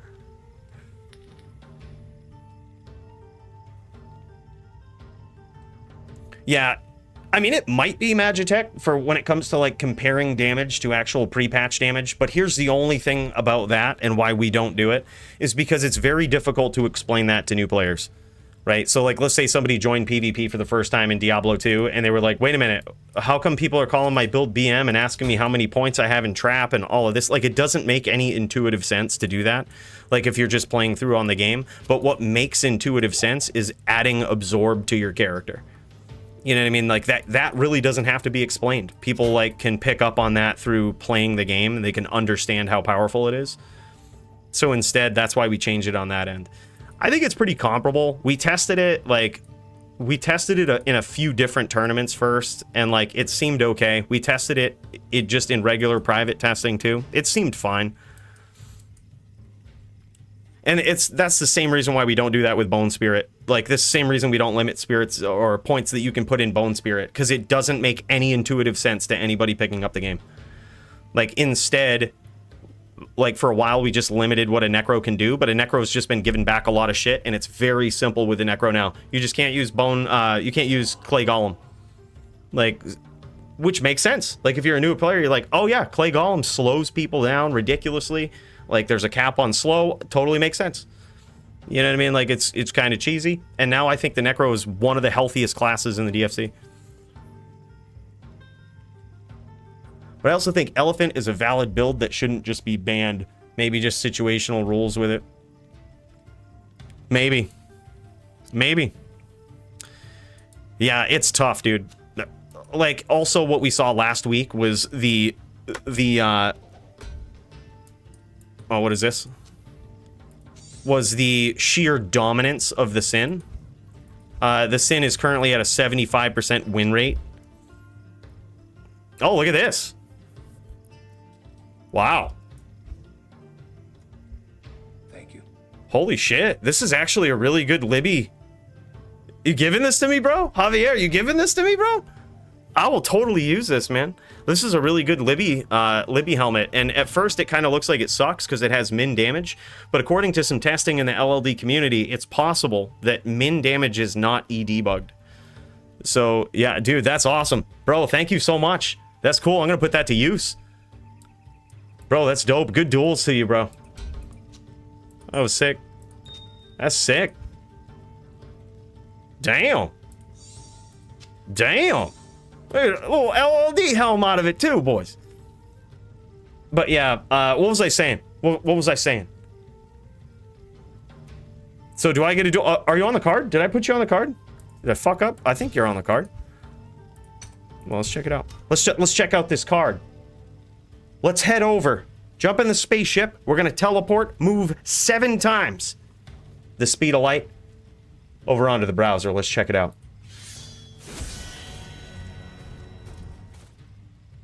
This is the card. An epic one, too. Yeah, you got a duel on there, bro. It's Javito PvP. So the guy that I just dueled, you got him as well. So we did have a couple of duels with Javito in there, which is Javier. We've got a couple of duels with him in there on this card, which is cool. So that's Sin that just kicked my ass. How about this? I'm going to make an edit to this. This is what I'm going to do. How do you guys feel about... Let me ask you this first. Doom is always complaining about mana on his Cold Sword, and I can see how quickly the duel can fall apart for a Sin without mana. What do you say we just allow mana pots in this duel, too? We did it for another duel. What do you say in Doom versus Javito? Mana pots. Mana allowed. We're making... Yeah, okay, that's cool. Let's do that. I'm gonna put that there, because it's better for him, it's better for you, and it's probably better for the duel in general. I didn't think about that. It's very clear when you see Sin v Neck. Like, it's very clear to see, okay, mana just makes the duel better. Makes it more enjoyable, makes it funner. But I didn't actually think of Blizz v Sin. It's probably good. It's probably the same thing there, too. So, yeah. I think full Vitas do. If you have a, I mean, this is very situational. It's not like a blanket across the map kind of rule, but it's like I know Doom's build, and I also now know Javier's build. I don't want to see these guys duel and die. Someone die because of mana. Like, that's a very skill intensive duel as it is. Yeah, right. Small steps. We're chipping away at the mana pot rule, just allowing it. Nah, I still think it's in a good spot to ban it, but just I think in this particular duel it's good. I mean, that was the point of putting a rule there. You make it so people don't expect to have it, and if you have it in a duel, it's like good, like nice little bonus, right? I think it works out. I think it's good. There's no shot we're taking it away. We've modified it quite a bit because there's just some classes that you need mana. But, like, unfortunately, it's just one of those rules that won't make sense. This is how we justify it, right? It won't make sense to new players anyway with mana pools. So why not just make it a little more complicated than other rules? Like, it's weird, but it doesn't make any intuitive sense anyway. Just think of the first time you saw a mana pool out in the Moor, you probably thought someone died and dropped their belt, right? Like, and they died a lot of times in that spot or something. You didn't know that probably someone put it there purposely because they were pissing through mana. Like, it just doesn't make any intuitive sense anyway. So it's a little complicated, but I think it's good.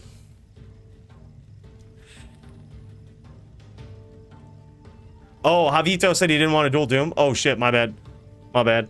Oh, okay. All right. Yeah, fuck it. We'll see if we can get something else.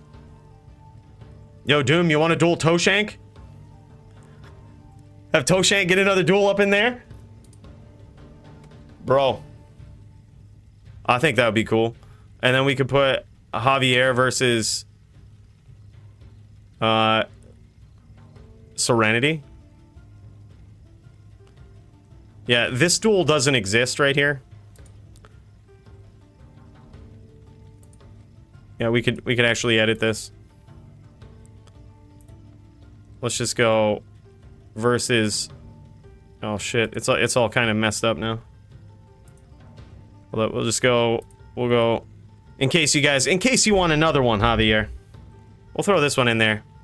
Give another one to Serenity as well. Javito, Serenity, and Serenity is on a Din. Oh. Sin v Din. Another Sin v Din for you. But I know that was probably super fun for you, that duel. But I can promise you, probably Serenity's Din does not have poison charms. So it's probably a little different of a duel.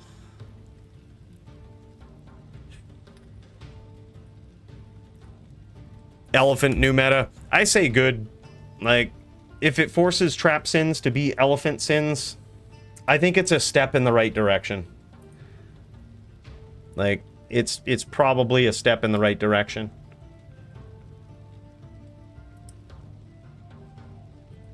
Alright, let me fix this real quick.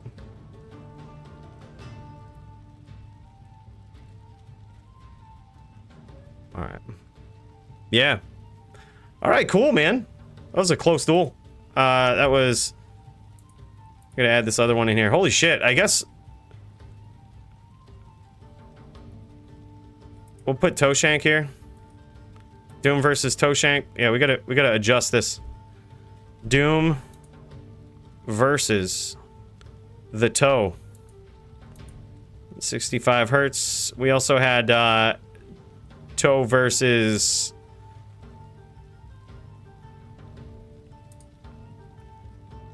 We had Toe versus Dirty.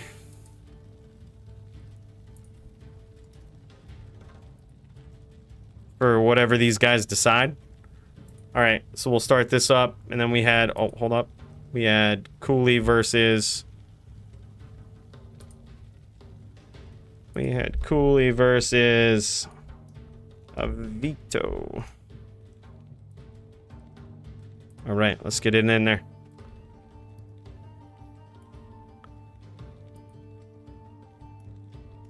Dan v. Sin.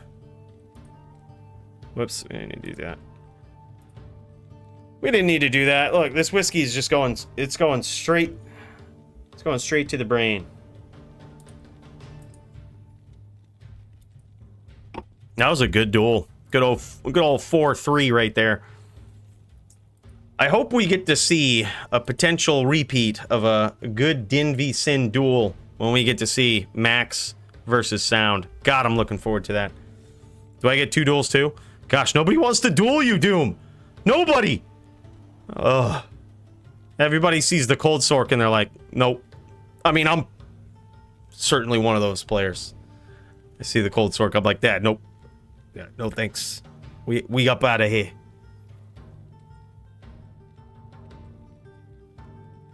Yo, you want some cold charms, Toe? I got some you can borrow, bro. I got a stash full of them. Like, yeah, I got a bunch, bro. If you need some. If you need some, let me know.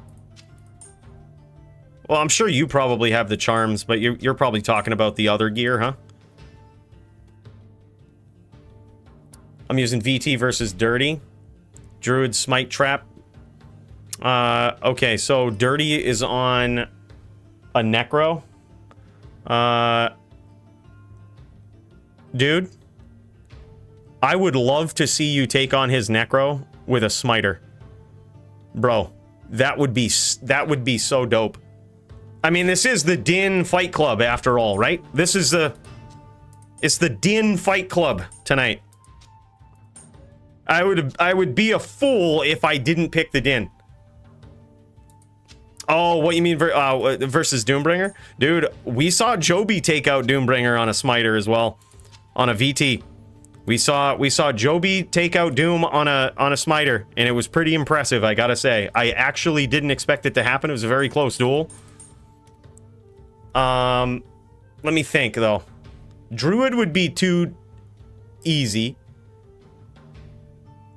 I think Trap... I think Smite would be the biggest challenge. I think Smite would certainly be the biggest challenge.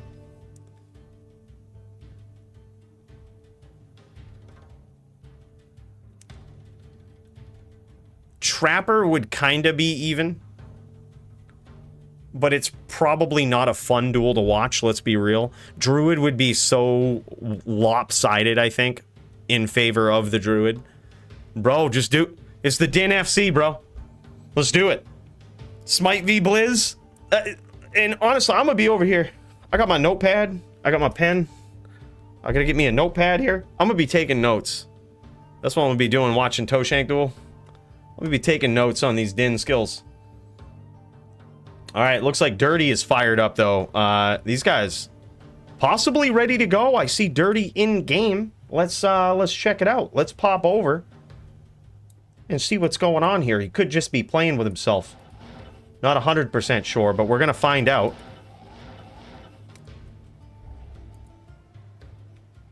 Here we are. We've used the powers of the spaceship to teleport to Dirty's house. We're watching this from his screen. I'ma still lose. Dude, I don't know, man. I think you could get it. It's certainly tough. It's certainly tough. But this is the Din FC, okay? You gotta know that there's a lot of toxic masculinity in this event. A lot of Dins, and Dins are allowed to be OP.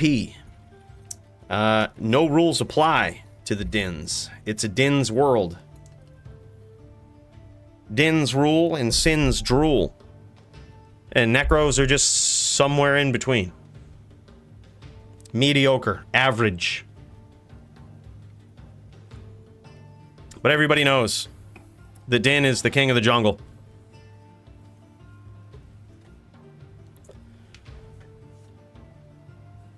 All right, let me, I'm gonna do this. I'm gonna close out of this.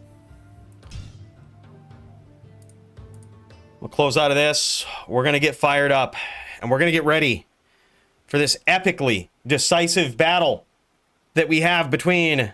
This is actually a rematch between an epic showdown for the title that happened way back in the day between these two combatants. Boys, let's fire it up and see how this goes, shall we? Who's gonna win in round 2?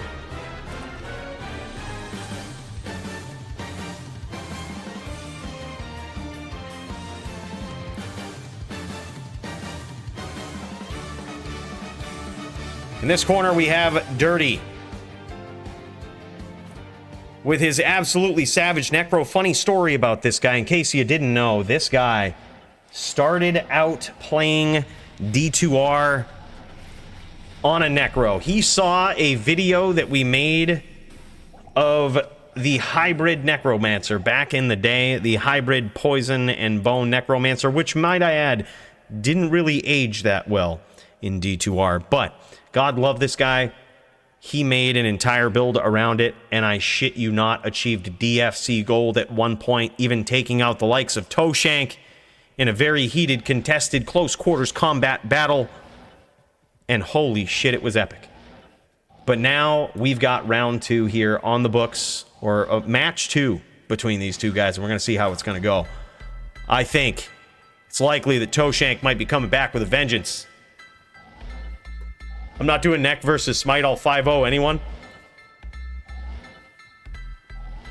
Yeah. This is Dirty right here. I believe, is that Jess on Up Smite right there on the Paladin called Up Smite? Is that Jess? I think it is. That or Dirty's just getting some practice rounds in here. Looks like Serenity also fired up. Serenity, bro, I see you. I see you. Don't start without us, bro. We want to see that. We want to see us some Serenity versus Dirty. I guess he has to wait for us because he's going up against the same opponent. Dirty just racking up the duels here tonight. Maybe the people who are making these DFC cards trying to move him up the ranks, just trying to give him some ample opportunities to get those wins in. Maybe they want to see Dirty at the top of the ranks yet again. Charge only, rancid gas potions only. I think that's very symbolic and we should certainly think about it. Is it allowed to wear DR gear and max bone armor with Clay Golem? Everything in that sentence is allowed except Clay Golem. Clay Golem is banned. Other than that, I'll allow it. It's legal.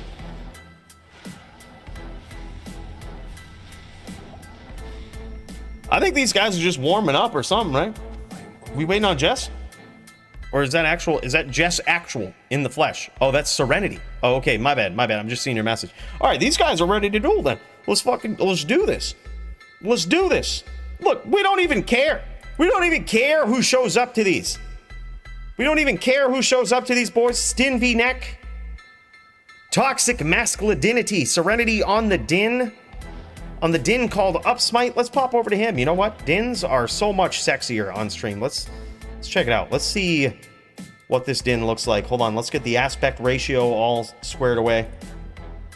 It's a little bit pixelated here. That's not, you don't have to adjust your television screens.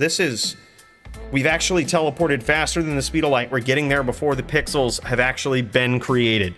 That's the spaceship for you guys. That's the $2 billion loan we took out from the bank. We bought the spaceship and someone's getting fucked on that loan and it ain't me. They're gonna have to catch me.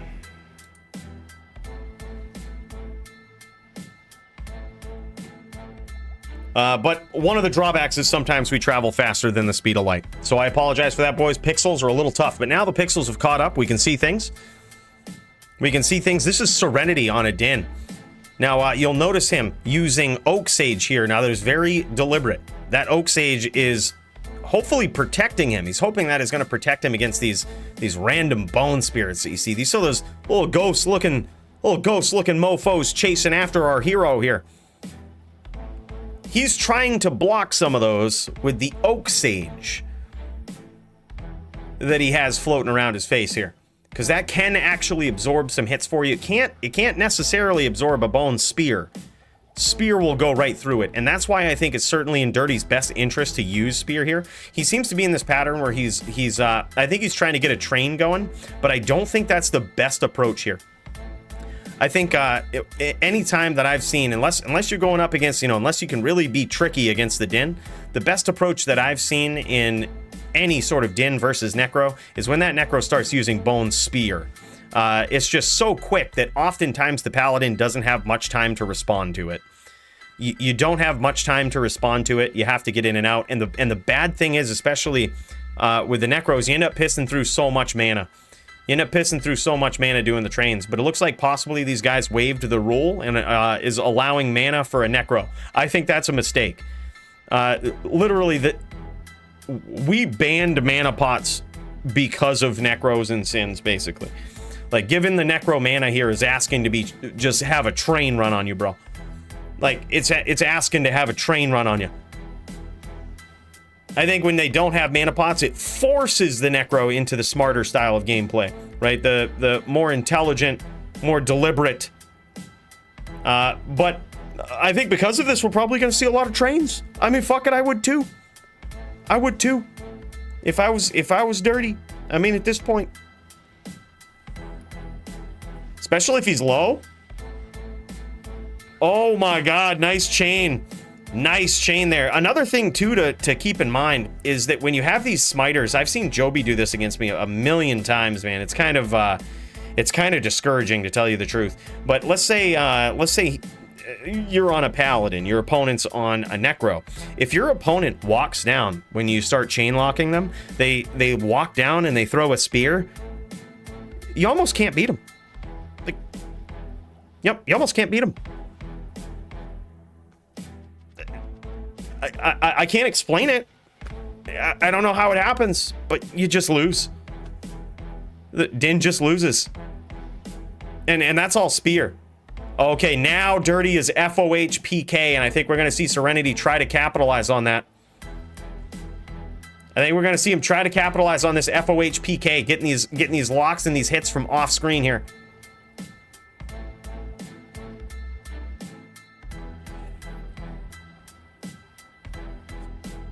He almost had it right there. We saw that name lock coming in. There it is. He gets there with the FOH, baby. Nice job, Serenity. That was very good.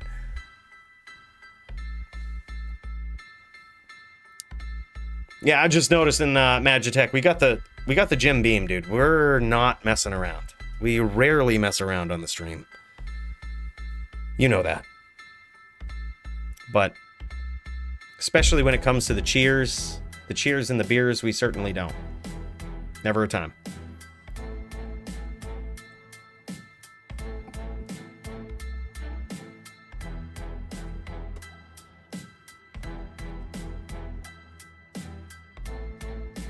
That was actually very good. I thought for a second Serenity might lose that. It was very close. He got cracked by a ton of bone spirits. So it appears as though, and I'm making this assumption because I saw Dirty go to the mana pool, and he's a pretty good mannered player. He wouldn't do this unless it was talked about. But basically, he went to the mana pool. He picked up some mana, which means these guys waived the mana restriction rule for Necros in this duel. So what you're seeing Dirty do is the good old dirty tricks that not just were implemented by Dirty himself, but also the likes of Elite. He made this famous in the DFC. And that was just running a spirit train on people. It's where the Necro sits back and launches a train, a straight line of these bone spirits, and teleports right in front of them. We saw Serenity get almost bested by that, man. He made a bad teleport at one point, teleported right in to the front of the line with one of those trains, and it almost put the kibosh to that round. But luckily it turned out okay, man. And we're gonna get a round two.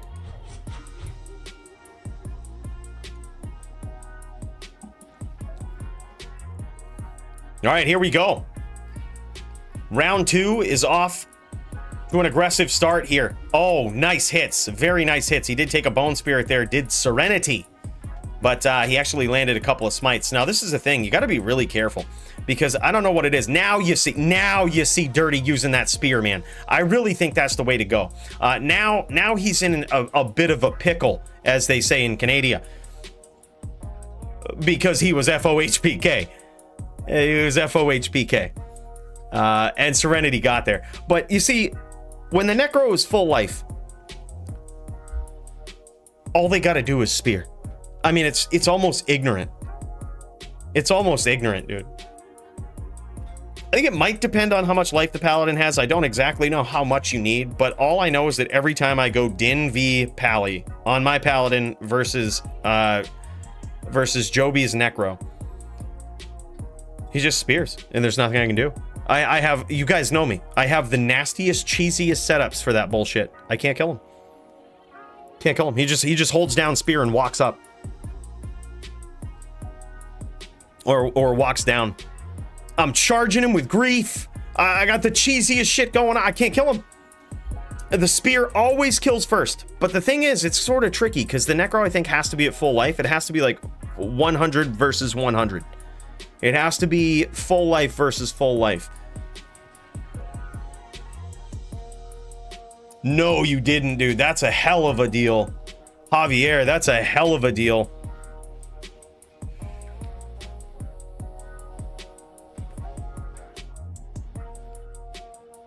Glad you're enjoying it, Mr. Smithers. Yeah. It's definitely a different way to play. It's certainly an entirely different realm when it comes to PvP versus PVM. And the builds work a bit differently, man. You know, I know that some PVM builds now actually do contain Bone Necros. Bone Necros sort of have made kind of a comeback in PVM. But there's still nothing really compared to like the Poison Necro or, you know, just Corpse Explosion in general is just too good. You don't necessarily see those builds in PvP. It's all about the Bone Necro, and I'm going to tell you one thing. The Bone Necro was the boogeyman of the East. It was the boogeyman of PvP when D2R came out. We had to make rule sets around this. In fact, there's so many different organizations out there experimenting with different things and rules that are still different, all surrounding how powerful the Bone Necro was at one point in history. This thing is still powerful, man. They made a buff to how much damage bone spells do. And now they're basically like homing hammers. Yeah, you remember the Hammerdin. Remember the Hammerdin just tearing everything up in this game back in the day. People saying, oh, Hammerdin's OP. Well, now just imagine a Hammerdin that has homing missiles that shoot 2-3 screens away. That's the Bone Necro. There it is so far, 3-0 in favor of Serenity. He's actually performing very well on this Din here so far. I think it's really only because we haven't seen a lot of spear. Like, I know it seems like it's not as good of a way to go, right? Might seem like spear is not as cool of a way to go, but trust me, dude, whenever a Necro uses spear, I can't beat him. Like, it's just the way to go. Din v Necro. It's certainly a lot harder. It certainly requires, like, you know, a little bit more aim. But dude, there was a window when we were watching from Serenity's standpoint. There was a window I thought Dirty was going to do it. Like, all of my PTSD of losing to Joby and Toshank and everybody that ever tackles me on a fucking Necro when I'm on my Din. I have PTSD. I see it happening. It was where Serenity teleported on him and he went to smite him, but Dirty was walking away. And I was like, here comes the spear. Here comes. This is the beginning of the end. It's just gonna be this cycle is gonna repeat until the Din gives up or dies. But luckily, Dirty teleported away. That saved Serenity, I think, in that moment, because he was absolutely fucked. Like, I think they were both at half-life, and it's like I said, as long as the life totals are equal, I think the Din loses that. Ooh, Dirty getting caught hard here, and there it is. That's a nasty FOH. That is a nasty FOH. 4-0 victory here for Serenity. A very good performance on the Din. Holy hell. I can't carry anymore. Are we sure we want to put Dirty against another Din.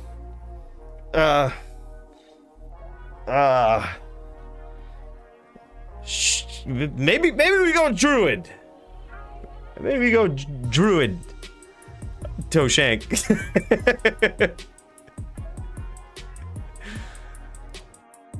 Yeah, it's definitely an art. It's definitely an art, that duel, I think. Dueling on a Necro versus a VT or versus a Paladin in general is an art form. And it's so counterintuitive because against most characters, you're just kind of spamming. Bone Spear. But against a Necro, you can legit just walk and spear. Of course, if they get the swirlies on you, if they get that one smite off, you are latsing around the map until the swirlies wear off. Like, you see right now, Serenity has the swirlies over Dirty's head. Now, the reason why that's bad, and by swirlies I mean this, when you smite your opponent, or this happens with a monster too, if you smite them, there's other skills that do it as well. Mind Blast will do it. It puts swirls over the target's head, and that means they're basically they're stunned, I guess. I'm not sure the exact status effect name for it, but it's the swirlies. All right, and what it does is it puts them immediately into hit recovery animation, no matter how much damage they take on the next hit. They could theoretically take 0 damage, but if you hit them with any attack, they will get stunned. They will go into FHR animation. They'll, So that's why smiters will often, a good smiter will smite their target and follow up with FOH when they go away, because even though it's typically a weaker hit from the FOH, it will stun them. It will stop them from moving. And that's when the smiter goes in, hits them with another smite, reapplies those swirls, repeats that process. So when you get those swirls over your head, the smartest thing to do is employ the best late skills that you've ever pulled out of your back pocket in the duel. You teleport around that map and you stay away from your opponent till those swirls are gone.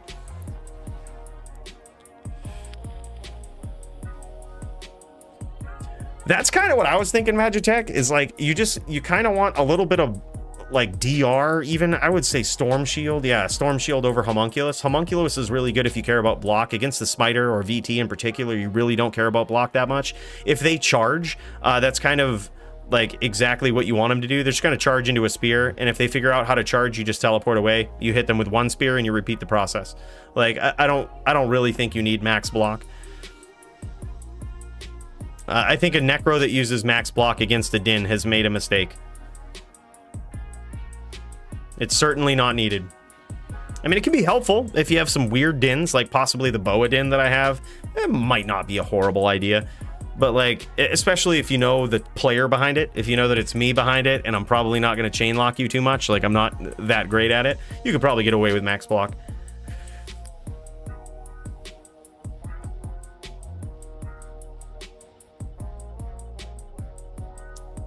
Only pal who ever beat me NVD was Joby, and it was like 4 or 5. I'm just an all right neck at that. Yeah.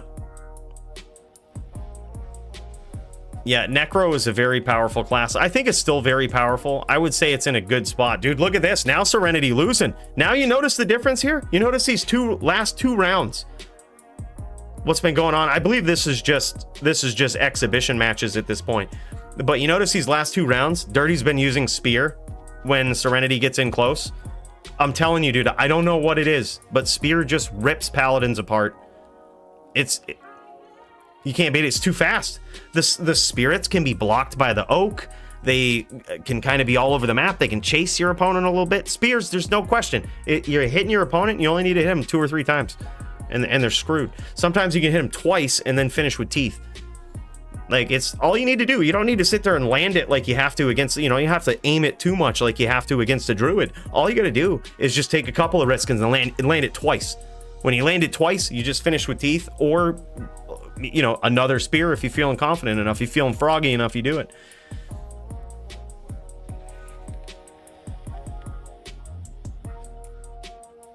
Betting on NYC Maxim. This is what I would say if I was doing Vegas odds for the title match. Not gonna lie, as someone who has had multiple rounds in the DFC against Max, I've beat him on a din and I've lost to him on a din.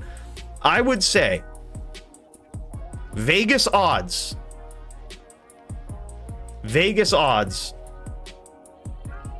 are probably gonna be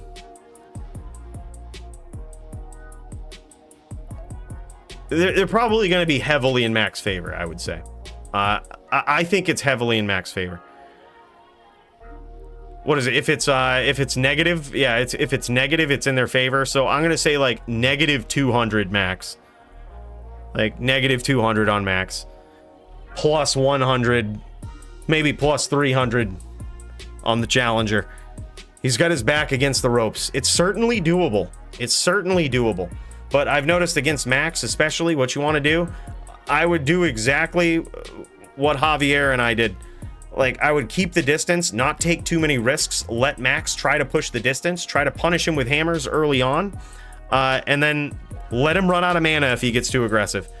You know what I mean? And if he's kind of sitting in his traps, that's when you shoot him with that nasty poison, dude. And he might prepare for it. He might put the PLR on. He might put the plague on, but he's gonna take some damage.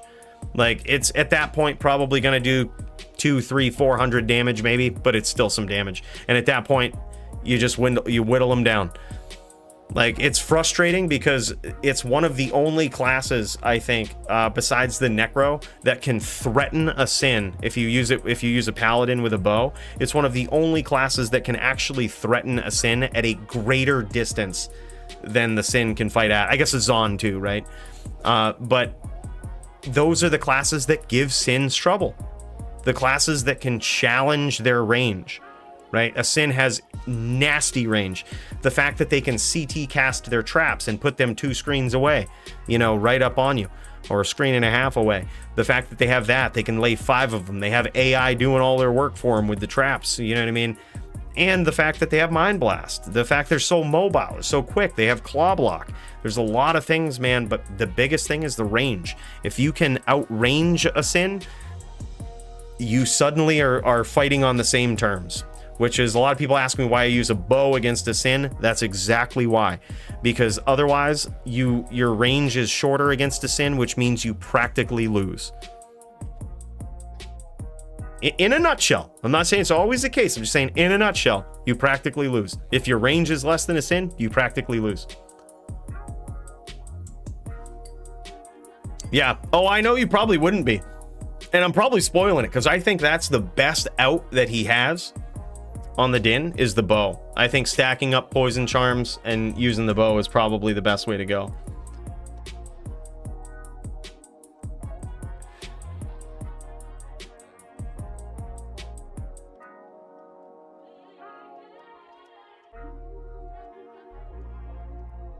Okay, so hold up. Was Coolio trolling me? I'm just noticing this an hour later, Doom. I'm sorry about that. Was Coolio trolling me? And did Javito and Doom actually want to duel? I think I took it off because I believed Coolio, but I should have known at that point.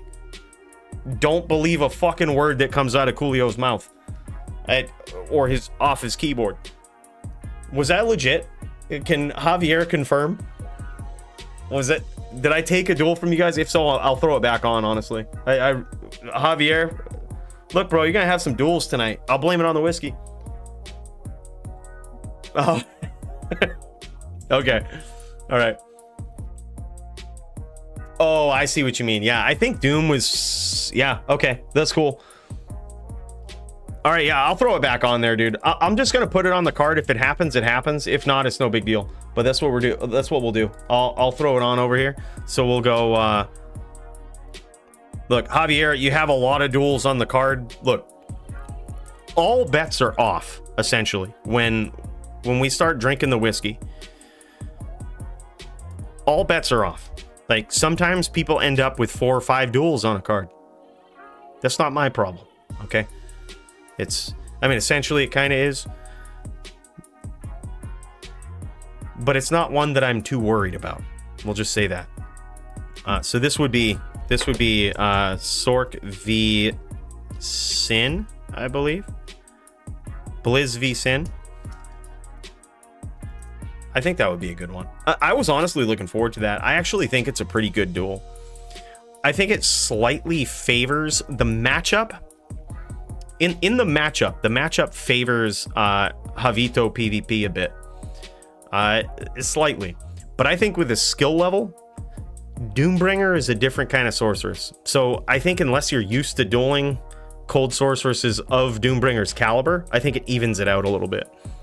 So it would be a very interesting duel to see. But we've saw with Javier, he's very quick at picking up on things. He can pick up on things pretty quickly. So there is that. But we'll see. We'll see. Oh, I'm just going to throw it on the card either way. It's there. If it happens, it happens.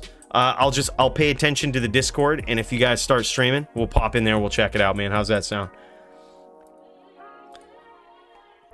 All right, so for right now, looks like these guys are done dueling. We do have Dirty and Serenity. We have Doombringer. I think I see Toshank in there. We see Max. Where's Sound at? Man, where's Sound at? Silly says he'll be ready in about 15 minutes for Druid v Din. Oh, that's totally right, dude. I had another duel on this card. I totally forgot. Let me fire that back up here real quick. You're gonna see a little gray screen. Don't worry about that. That's it's me, not you, guys. It's me, not you.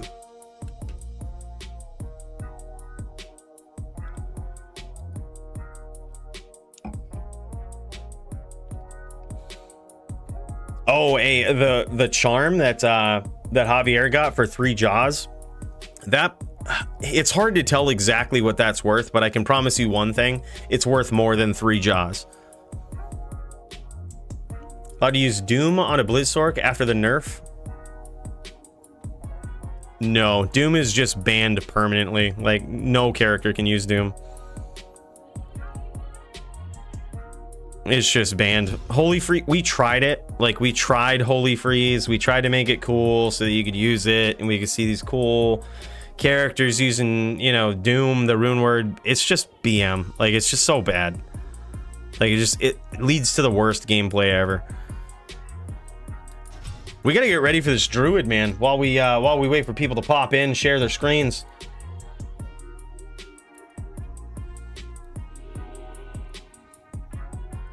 Serenity says he can duel more people. Just got your message there too, Serenity. I do have you on the card for yeah, we got Dirty there. Who did I also put you against Javier. Look, when in doubt, we threw people against Javier. So, like, you know, there is that. If you guys want to do that, I'm totally down for it. If Javier wants to duel, make sure one of you guys shares your screens. We'll pop in. It would be Din v Sin. And I gotta warn you though, Javito PvP is prepared for Din v Sin. Okay, you bring that Din in against his Sin, he has already dueled what is likely now the People's Champ Din.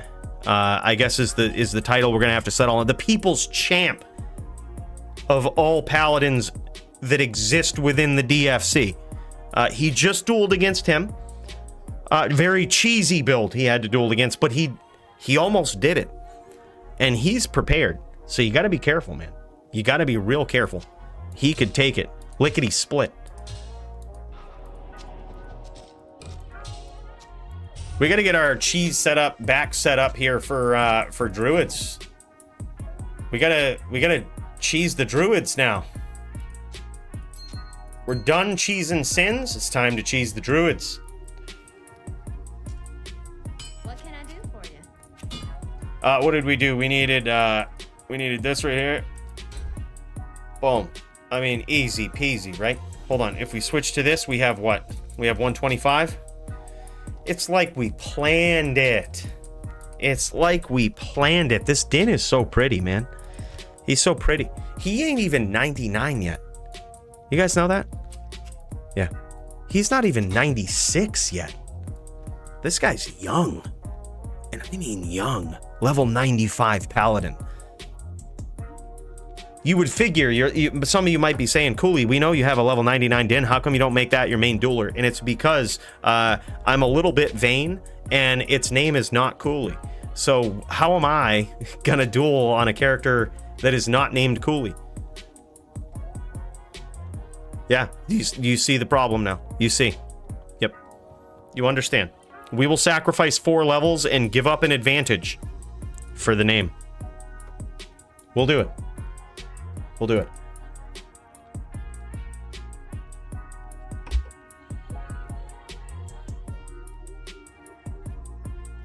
Oh, shit. Toshank's got to jet out. Toshank's got to jet out, bro. He just had an emergency happen. He's got to jet out. Family emergency. He's got to jet out. But what we could do is give... we could go Dirty versus Doom. I think that'd be cool. Dirty versus Doom. Toshank says he only duels on stream. I think that's cool, man.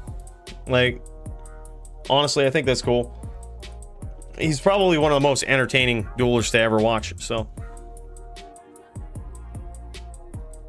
Yeah, that would have been epic, dude. That would have been epic.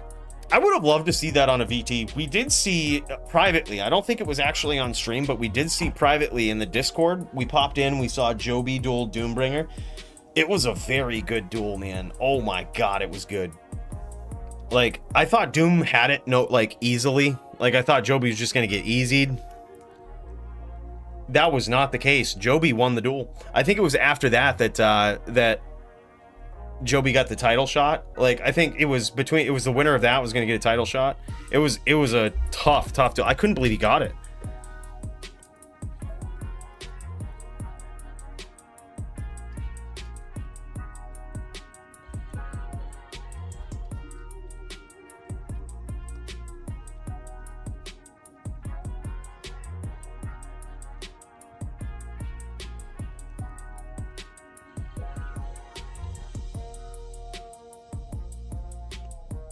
All right.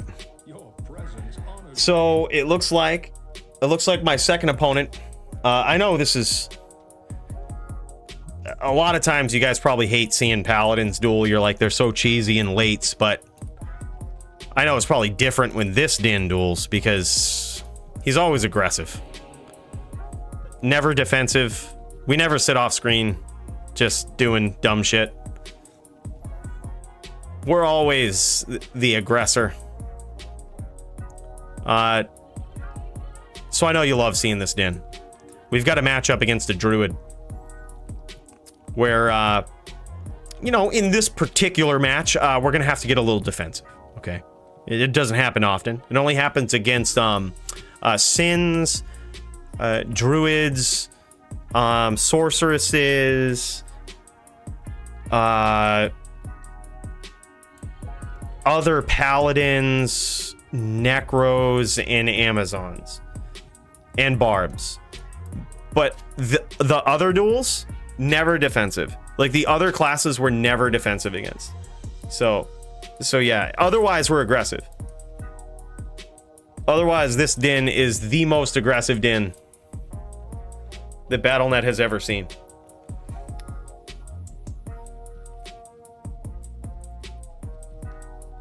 Yo, is Shirley Serious here? Look at this. Shirley Serious got his Din to level 99. And then he just pieces out. Shirley Serious pops in, just strutting his clout. Getting level 99 on his Din. Joke's on Shirley. This Din, even with the druid setup, we ain't scared. Zero scared.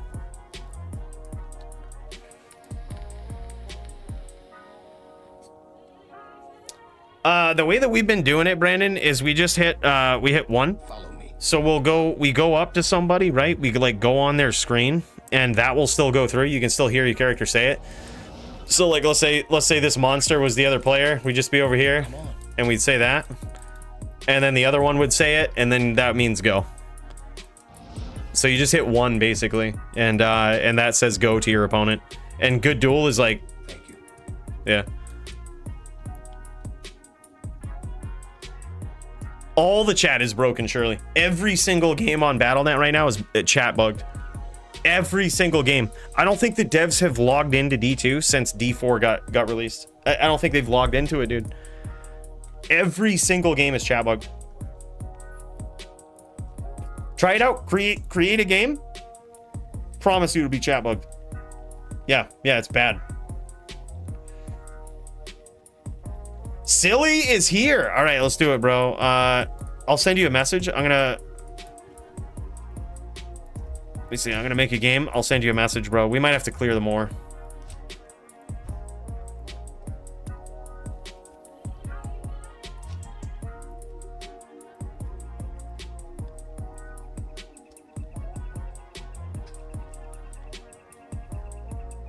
All right. We got the worst map, but don't worry about it. All right. These duels aren't going to last too long. Like I said, I would be aggressive, but I'm dueling against a druid, so we kind of have to be a little bit late, a little bit defensive. But it doesn't happen much. Doesn't happen much, guys.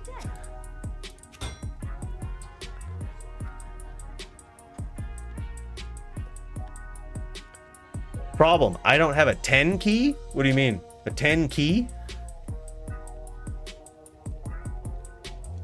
Yeah, maybe that's what they did. You know how they've always been trying to figure out how to like take care of the toxicity in game? Maybe they just banned chat. Maybe they just banned the ability to chat in game, and they were like, dude, fucking 2 birds with 1 stone. We take out the toxicity, we take out the spam bots. Fucking easy. That was, I'm not gonna lie, that's probably the best idea they've ever had over at Blizzard with fixing things. Probably the most direct, a little bit overkill, but I gotta say, when you think about how they've handled other problems, I'm impressed.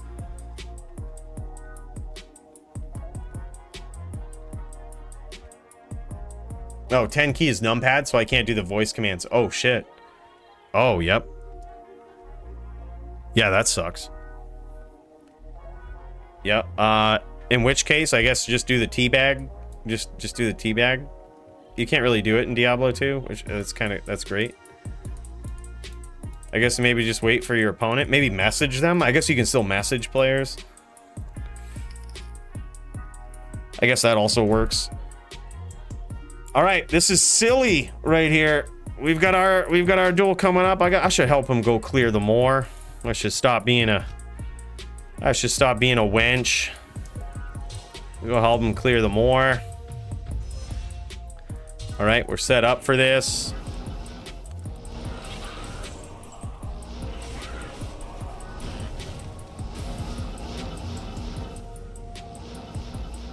I think we good. I mean, I think this is good enough. I'm probably not going to chase you across the map. Like, I'll probably just be, like, I'll be here lating. I won't chase you.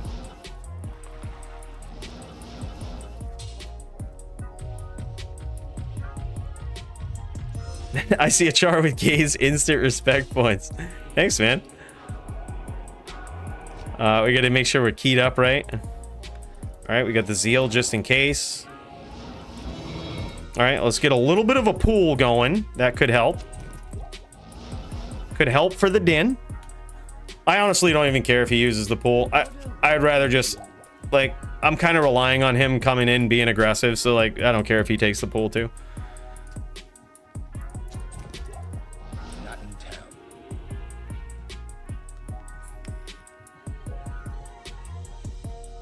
Raven is allowed with the same resistance limitation. You can use mana, dude. You can use mana. I really don't care. I don't think this duel comes down to mana, really.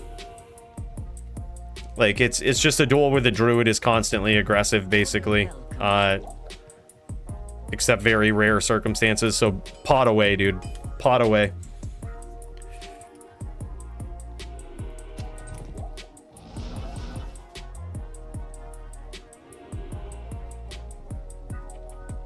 All right, so what do we talk about? Hold up. Raven allowed with the same resistance restrictions. Yeah, did we bump up the cold stack rules or something? It doesn't surprise me if we did. But yeah, I don't think we changed anything about Raven. Good to see you. I don't think we've changed anything about Raven in a very long time.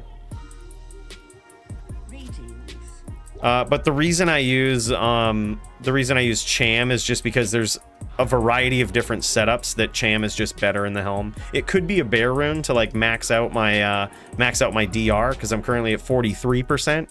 But as they say in America, tomato potato, tomato potato, same diff. It's you know, 7% DR is the difference. It's not a huge deal. NATOs can hit 6 billion times, and when they do, you're just dead anyway.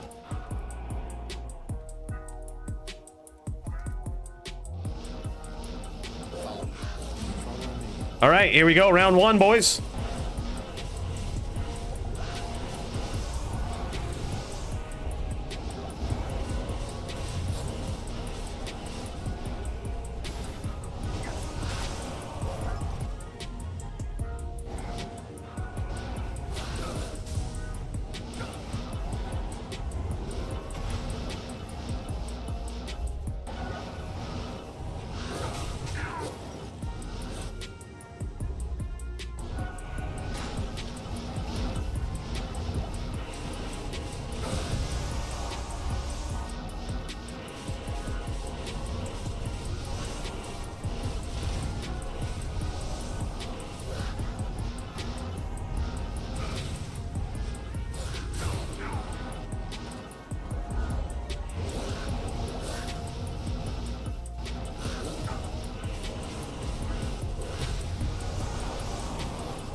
Good NATOs. Good NATOs. Thanks. Thanks. Close duel. Yeah, that was the strategy that he needed at the end. You rarely stomp. You get in close and you chuck the NATOs. Get in close, chuck the NATOs, get out.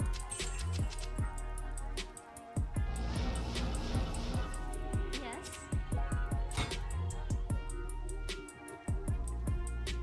That was good. Yes. Very well done from Silly. All right. We're gonna have to switch some things up. We're gonna have to really switch some things up. We're gonna switch to this. That's about the only switch we're gonna make as of right now. That's about it.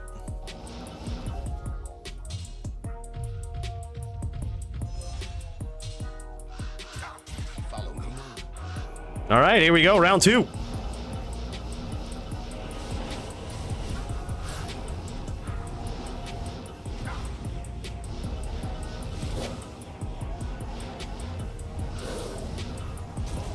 Whoops.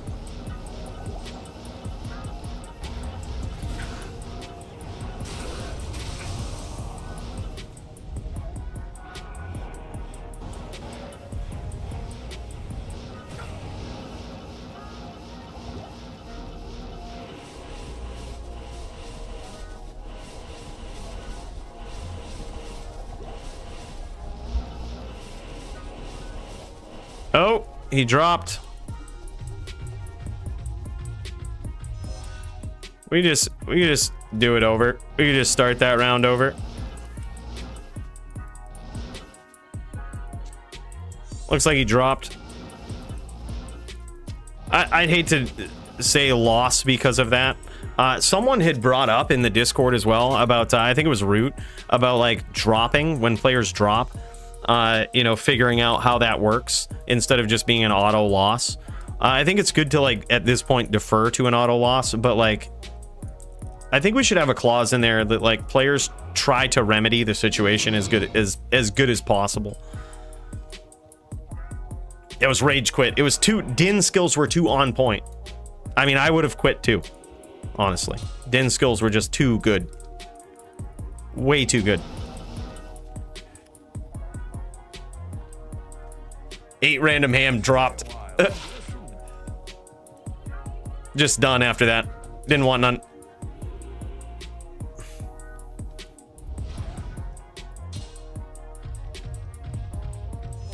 Oh, let me make sure I'm all repaired up too. Good to see you. Follow me.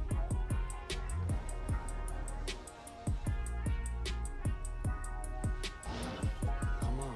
All right, here we go. Round 2.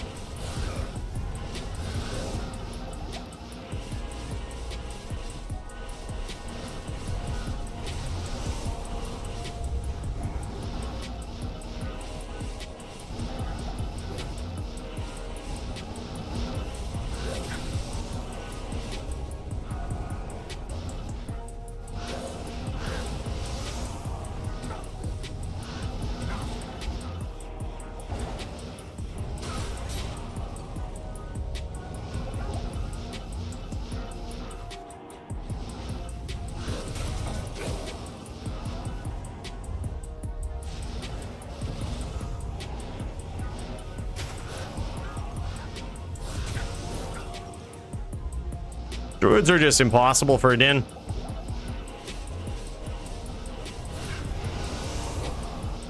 Druids are just impossible.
By impossible, I mean just temporarily improbable. It's only temporary. You just got to be in the zone, and you got to be the people's din.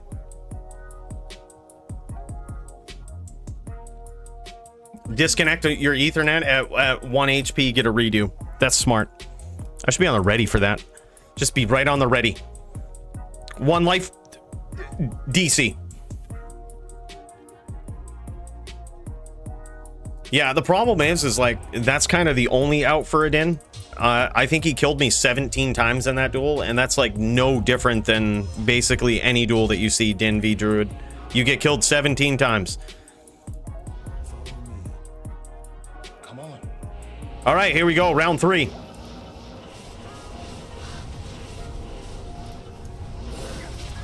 Good hits.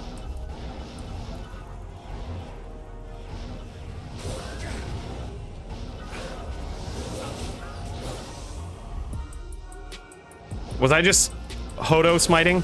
I think I was Hodo smiting. I deserved that one. I was Hodo smiting. Thank you.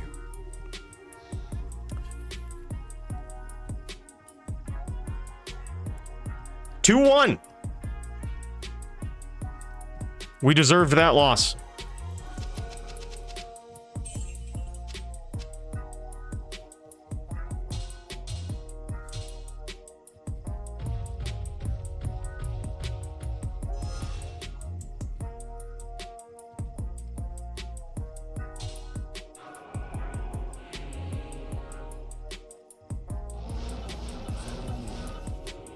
What you need?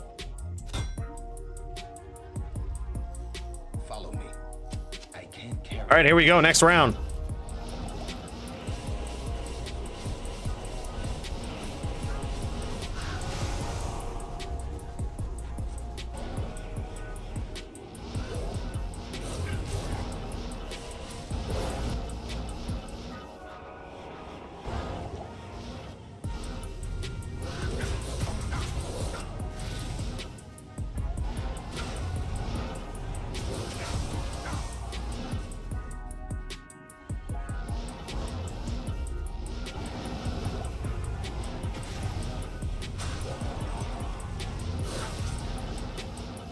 Good NATOs from Silly.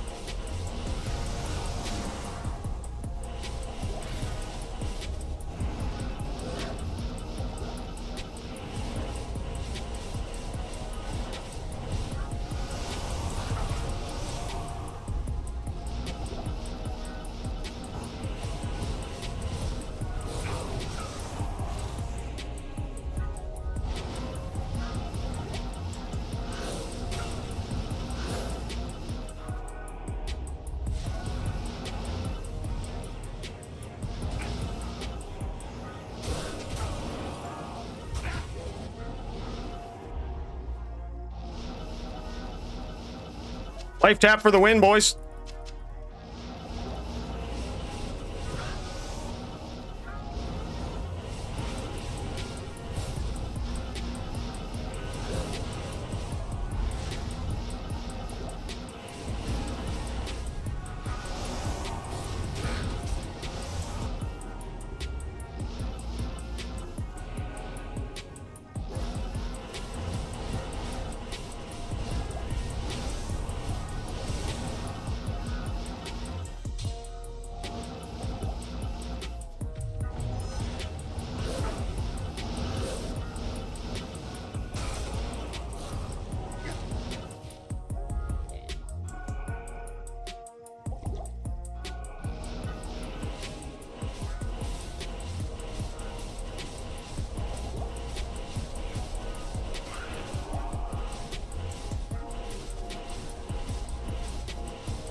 We in the zone, boys.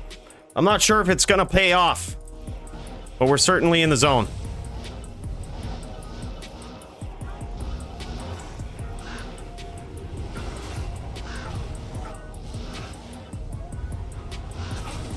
Good duel. And by life tap for the win, I mean, if I don't heal 76 times in the duel, we actually have 0 shot. We just have a mediocre, kinda even shot when we cheese our way to a life tap. It's mediocre. Yeah, that was actually very good.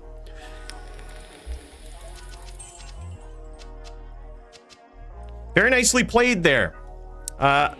I think I responded to the change that he made there a little too late. I wasn't expecting it. But he switched to bear.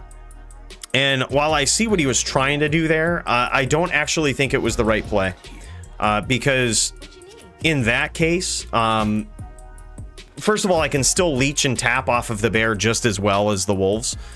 It doesn't run as much, and I think that was his thought of switching to that. It doesn't run as much. It doesn't run after the player as much. But he's also very susceptible to hammers at that point. Extremely susceptible to hammers. I should have realized that a little quicker and jumped on it, but won't happen again. Come on. Come on. All right, here we go. I think it's, what is it, 2-1? 3-1 maybe? I have no idea.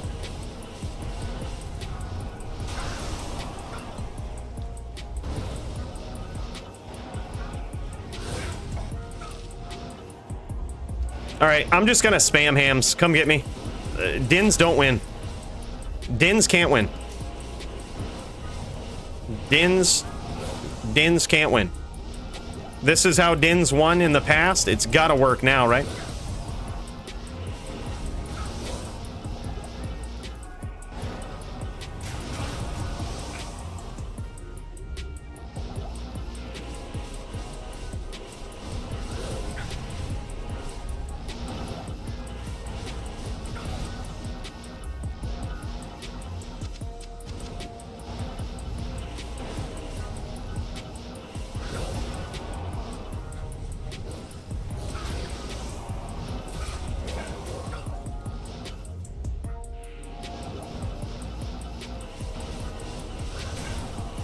Good hand, good NATO.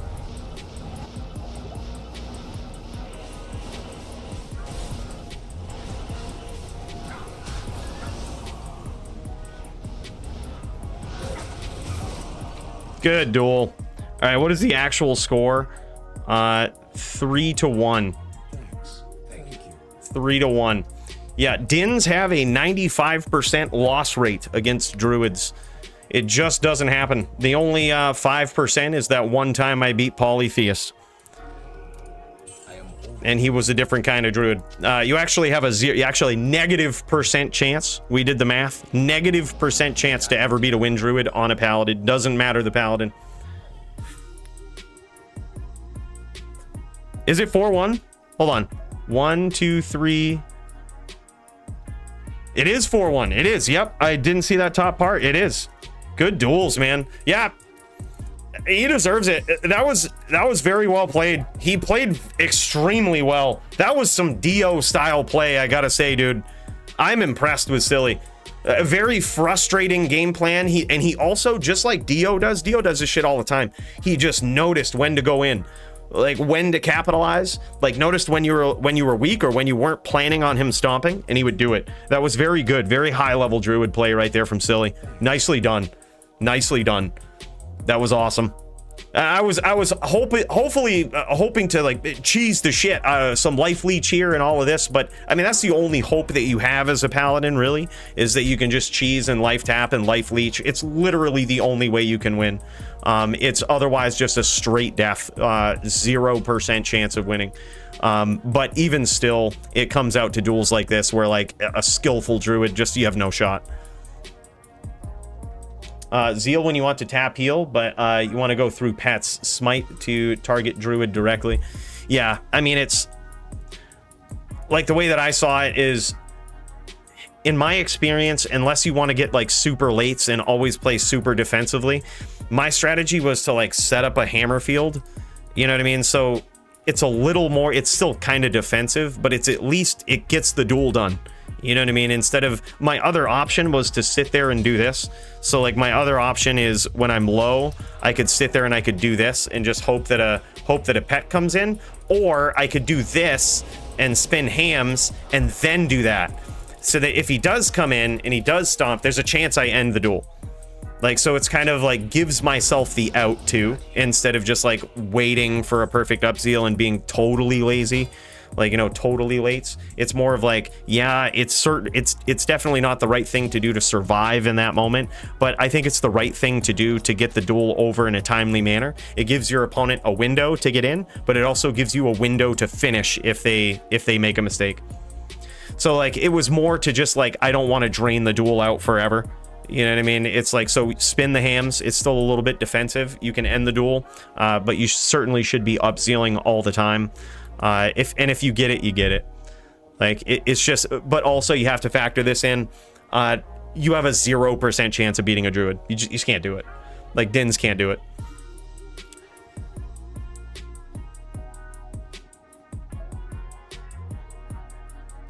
Smite first, then Zeal follow with charges, smite or tele, smite depending. Yeah. Yep, I mean, that also works. He also just teleported away every time I did that, which is typically what they'll do. Like, you'll get a name lock on him, you know, you'll be able to get a couple of smites, and then they'll CT tele away and you'll never see him again.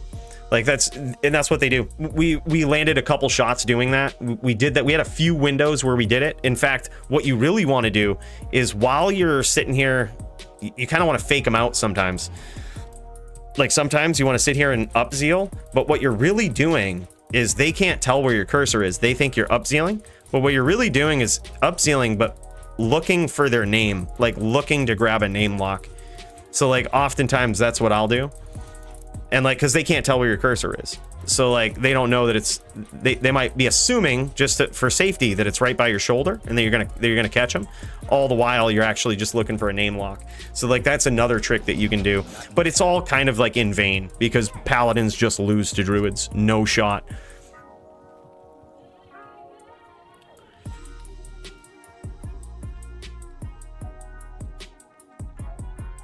It definitely does. It definitely does work better. In fact, I had considered using my weird din. You know that weird din that I got? The one that I used against your Sin Max? I actually considered using that in this duel because I think it's actually better. But again, I just wanted to finish it, and the dins actually hit comparably as hard physically, which is embarrassing and probably some sort of glitch with the game. They actually hit pretty comparably as hard, even though the other din is stacked 100% into charge, has like all of the damage, like ED, maxed out smite, all of that stuff. You actually hit a prepared druid, you hit them just about as hard. So I was like, I mean, it's marginally harder with the other din, but it's just, dins are just so weak. Like, they're so weak. They need buffs hard. I want to see din buffs in this next season 5. Din buffs. Make hammers do 1 trillion damage. You get hit with a hammer, you're dead. You're fucking dead. That's how it should be. You get hit with a hammer, you're dead. You get hit with smite, you're dead. If you get clipped with 1 zeal, you're dead. If you get hit with a charge, you're dead. If an aura hits you, you also die. No, you go to 1. I think that's what I want to see in this next patch. Fair and balanced.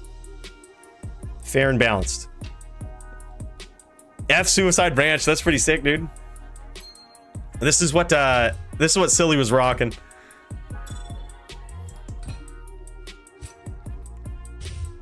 Perfect roll on the Enigma, but it's in a Cuirass. And 11% on the durability. A little bit of style points docked. But other than that, pretty sick. Good roll. 98% perfect alders. 95% perfect. I didn't notice it was on perfect fire res roll. I would expect better from you, Silly. Perfect DR roll on the COA, though. I think that's a good choice in this matchup, honestly. COA, because you know that really the most devastating hits are going to come from Smite. Oh wow, that's a 100% perfectly rolled Spirit, though. All right, you made up for it a little bit.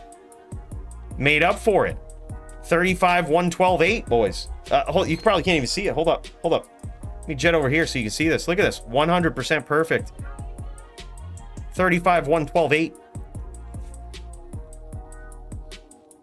And 45 life Ellie Skiller. Okay. 6-point ring. Oh, no, 5.5 point ring. Still sexy, though. Yeah, good gear, man. Good gear. Good setup. Very good play style, too, dude. It was very well executed. Just very well done. I get a little salty when I see the Din lose because, you know, this is the Din Fight Club. If you're not a Din, the fuck are you doing in Fight Club? You know? Just taking easy wins. Just bringing a gun to a knife fight. No, in all seriousness, he was very good. He played very well. That was extremely good, high level, high skill play. Congrats to Silly. Yo, I see Brand L streaming in the Discord. What's going on here? What's going on here? All right, I was wondering if he was dueling or if he was playing with himself. It looks like it's the latter. It's definitely the latter. He might be making some trades. Let's snipe in here. What is this? What are we doing?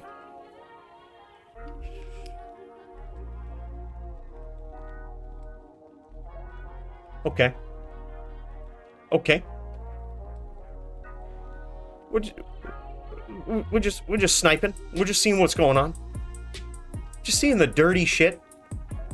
Just seeing all the dirty shit that our fellow DFC duelers doing.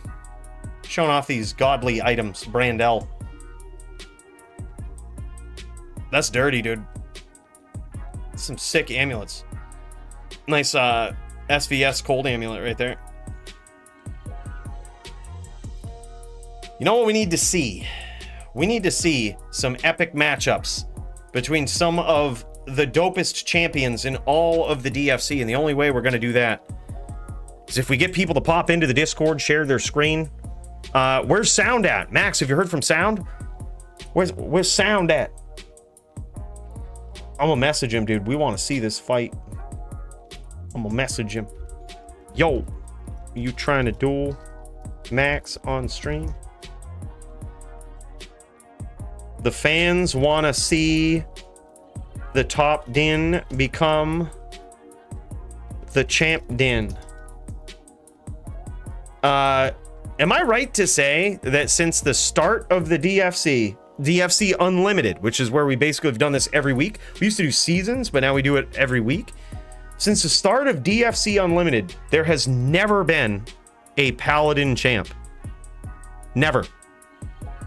I think it's one of the remaining classes that has never been champion. That no one has ever mained and become the champion.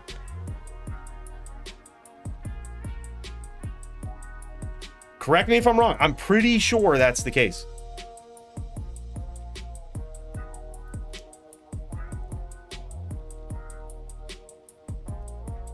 Yeah, he did. Joby was the champ of DFC 1. First season ever. Joby took us VT all the way to the top, dude. Just tore it right up. It was pretty impressive. But ever since then, we haven't seen him. He's gone MIA until tonight. So we finally get to see him again, hopefully, against Polytheus. Polytheus, I don't think we'll be able to duel till like 9:30, so that's too late for Joby. So I don't think we're going to see that tonight, unfortunately. But Joby was very close, I think. When he made a return in DFC Unlimited, he went on this streak, dude. And he was just tearing it up. He got lucky. It was lag, and he beat me. Din v Din. It was lag, but it was still very close. It was 4-3, I believe. Yep. Yeah. Yo! Polly's here now. Oh, okay. You don't know if he's around? All right. I was going to say, dude, if you're around, message Joby. See if you can catch him. Yeah, I think he said it might have been too late for him. I think he has to work tomorrow or some shit. And yeah, he might have had something going on. But either way, dude. No big deal. We'd love to see it. Dude, what are you going to do if he runs an Oridon? Is that going to be bad? He probably can't run an Oridon versus a Shaman, though, right? Like, there's no way you can make an Oridon that doesn't have astronomical fire res. We could probably figure this out. I think I have an Oridon somewhere. Or at least I have the gear for it. Hold on, let me... I might have to log into a different account. We could check it out. I'm not sure if he was trolling me, if he was, like, joking around. But I think he mentioned that. And I was like, that's fucking funny. I'd just stack, yeah. All right, let me see. I don't think it's actually possible to have GM res against a shaman. Now, granted, we did make it so that Oridons can have this ridiculous fire res against characters that it doesn't matter versus. Like, so if you're dueling a cold sorceress or lightning sorceress, you can have this ridiculous jacked up fire res. But if you're dueling against like a fire-based character, that's the only time that you can't do it. So yeah, let's check it out.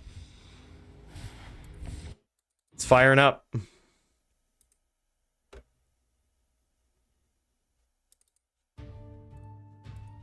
And here it is.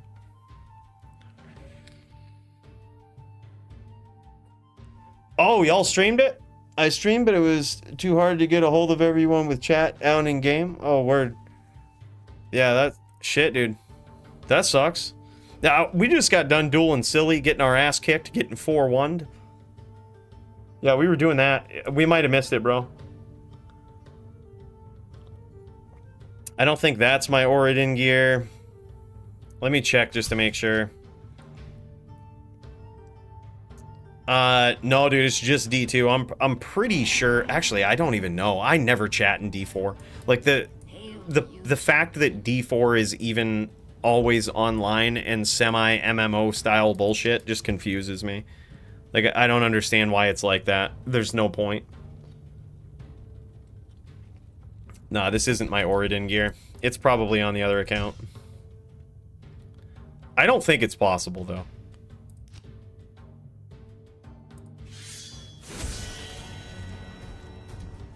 I'm pretty sure you have to have, like, 95 fire res to be an Oridon.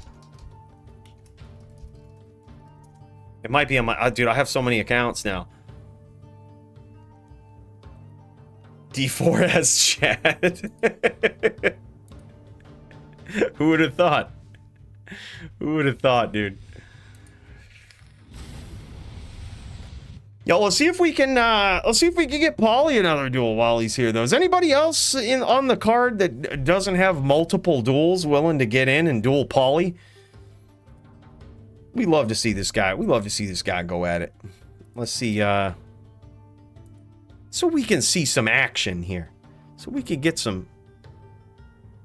we could get that D2R PvP fix while we check on if it's possible to make a GM Oridon versus a fire druid. I don't think it is. My bet is no. Possibly NY has it. I don't even know where all my Oridon shit is, man. I'm the least organized. I have last I counted 72 paladins leveled to 94 or above. 72 of them. And I have no idea. It's on one of them where my Oridon gear is, but I have no idea which one. So it's somewhere. Yeah, you could switch to a Tesladin too, actually. Yep. That's smart. That's actually really smart. Oh my god, I didn't even think of that. Question would be, could an Oridon have a GM match up against a Sin, like a Trap Sin, because they can use Fire Blast? Technically, no, right? Technically, no. It technically matters. And they can't go lightning, so you just can't do it. It's just a matchup that can't happen.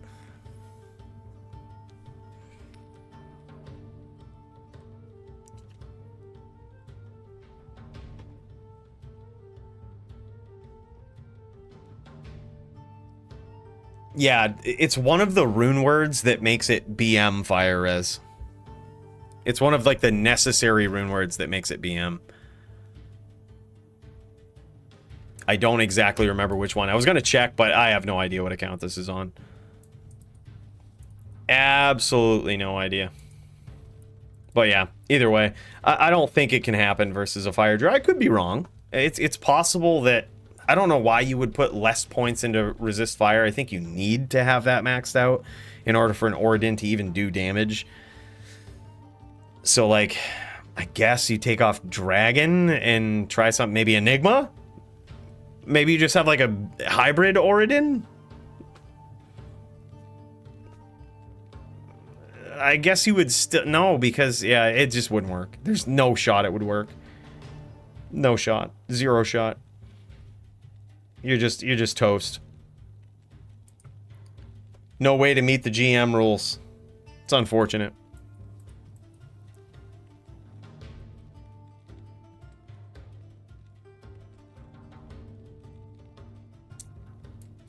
Yeah, but you can, so an Oradin is still, you can still call something an Oradin. Like, so for example, we used to have an Oradin back many months ago that, yeah, it was an Oradin and it had all of the auras stacked up, but I forget his name. Who was playing that Oradin? But he was super aggressive. He had FOH, he had his auras, he was charging, like he was always the aggressor. He was always chasing his opponent. He wasn't like running around the screen, auto damage being like the only thing that's doing it. Like he was literally chasing and trying to do something else, whether it's FOH, charge, smite. He had like a lot of tricks up his sleeve. So we just allowed it. I was like, that's kind of cool. Like that's kind of cool. I mean, if they don't want to get close and they lates around and the aura takes care of them, fuck it. Like, it's just how it is. Just how it is.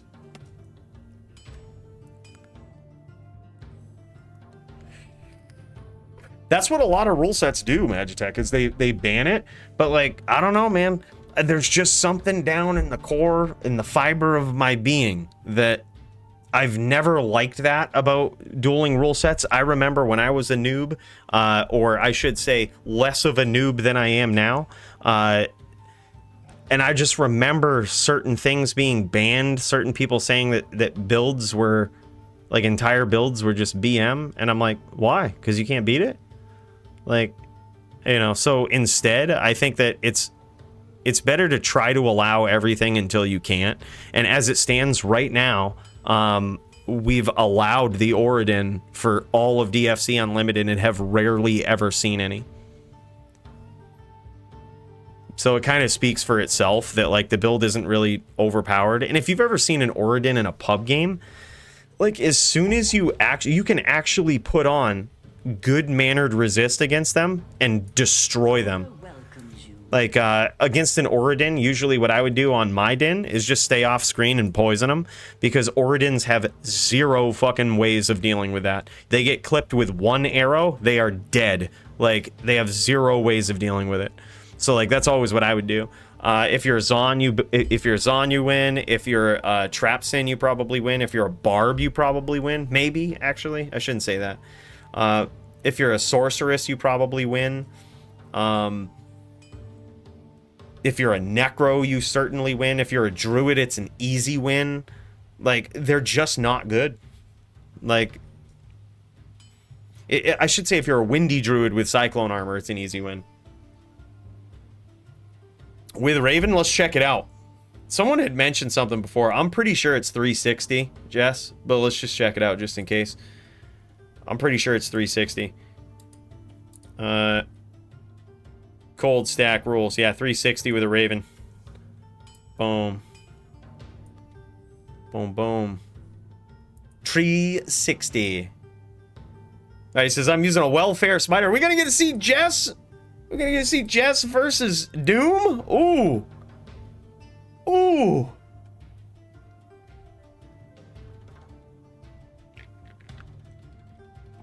Damn. Yeah, I think 410 is certainly the way to go versus Doom. That's what, just full disclosure, that's the setup that Joby had when he went up against Doom, was a 410 smiter setup. I think against Doom's build in particular, 410 is just the way to go, because he's trying to like sunder away your resistances with his setup. Like he's trying to rip them all away, and he does a very efficient, very good job at that with the way he set up his character. So like the only real counter to it is to stack up 410 and just play his game with 410. Like we've seen the most Dins have the most success. I've never been able to beat him on a Din with that, but like it's just because we both have a very similar style, I think, and it's like a very just like opportunistic, not overly aggressive style.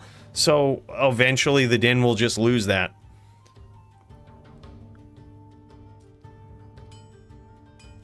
Ayo, sound. Oh man, sound is ready, boys. I don't know if I can contain my excitement. I don't even know. I don't even know. Oh man, is this gonna happen? Are we gonna get to see this? Oh man, I'm watching the Discord.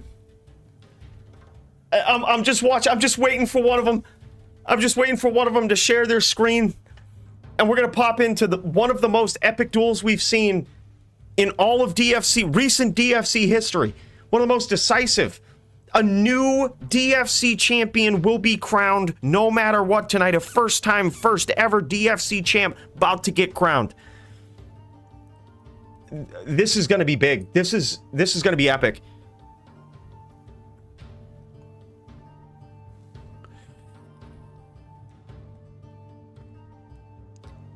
Oh my god. It's gonna be Murdered In versus likely Elephant Sin is what we're gonna see. Very likely. This is how it's gonna be set up. This is the top. This is the headliner event right here. The headliner. Sound v Max. Din v Sin for the belt. Murdered In versus Elephant Sin, I would guess. But no matter what, there's going to be something epic that happens here today. Either Max, the grandfather of the kick Sin since the days of LOD and most creative Sin player in all of D2R and possibly Diablo history, could potentially be the champion, or we will see the first ever Paladin player that has mained the Paladin through the entire ladder climb of DFC become the champion. Which, I mean, my boy Max is my boy. But I'm kind of hoping we see that. All right? Just, I don't know why. Okay? I can't explain it. But goddamn, that would be sick. That would just be nasty. It would be a Murdered In player. You know, I'm flipping my chair if that happens. Flipping the chair. I've said before, I believe that with this particular matchup, the Vegas odds are as follows. We have Max probably at an advantage here. He's likely at a slight leaning towards significant advantage against Sound, the Murdered In player.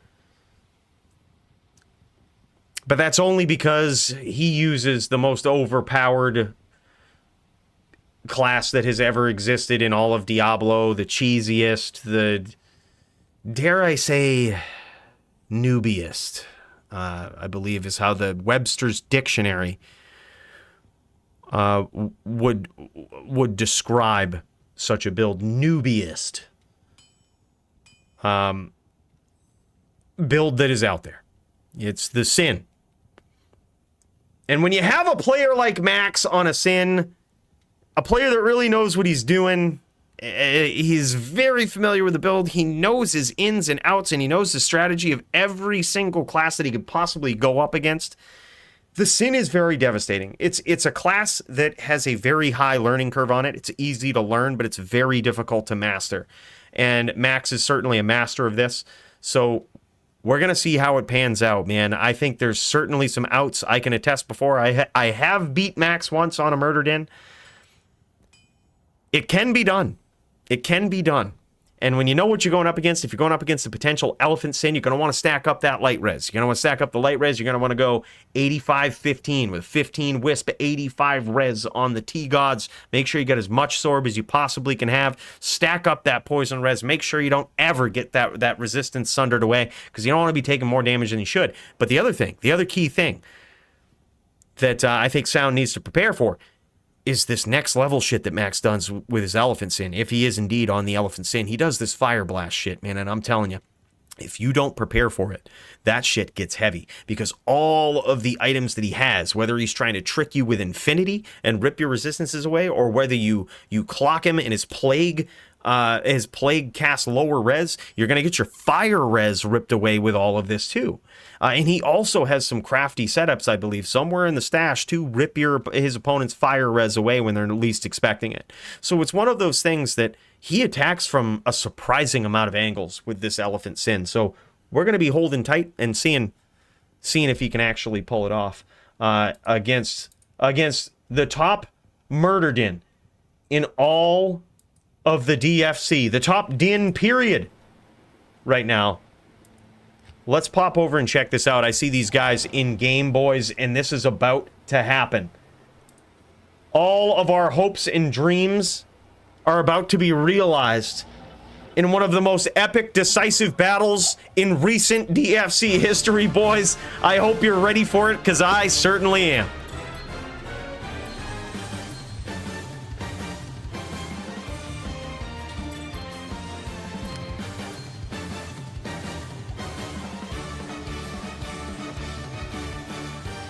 In this corner, we have Sound on his Murdered In. It looks like he has quite a crafty setup. I didn't quite get a look at all of his items here, but we're going to find out real soon. Come on. If he's rocking the real stuff, the real shit that he needs to take on one of the most creative Sin players in all of Diablo history. Look at this. This is... Okay, he's got a scepter. I see 2 scepters here. He might actually have an Astrion's. No. Oh, I caught a little glimpse. And I gotta say I love it. I ain't gonna reveal too much, but I caught a little glimpse. I caught a slight... I'm not sure. Did you guys see? Did you just see what happened? Did you see... This is why I absolutely love watching this guy. I never thought anybody would be able to show me something new or possibly exciting on the Murdered In. But all it takes is some other very intelligent player, very smart, very brave Din player to play this and start doing some crazy shit. That's what I thought I saw. Dude, for sure. Airsoft, you wanted something. Here we go, man. I think this is round 1, and he's got the Conviction Aura, and he is going with the bow. Oh, man, he's playing Teleboa. Bros. He is certainly playing the ranged game here, and I like that. I think that's certainly the right play versus Max. He just landed some sick shots there. That FOH seemed like it actually hurt a little bit.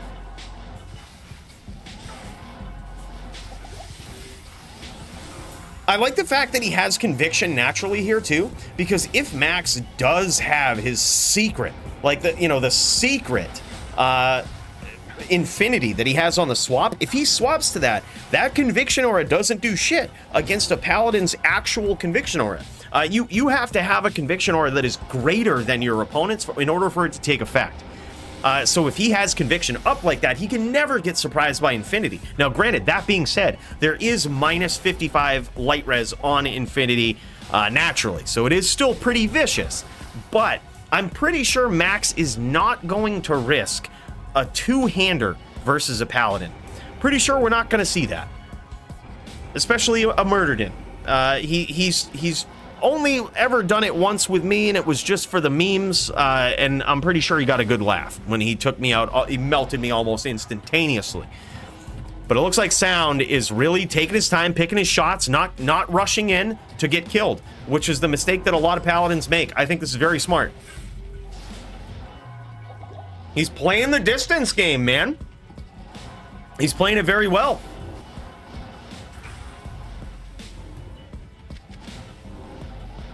Now, you can actually grab an experience shrine in the DFC because it has no effect on the duel. So he can actually grab that, and it's not a DQ or anything. Like, he might actually just be keeping it active in case Max accidentally clicks on it and you know, doesn't cast a trap. But in turn, Max could just click the shrine and take it.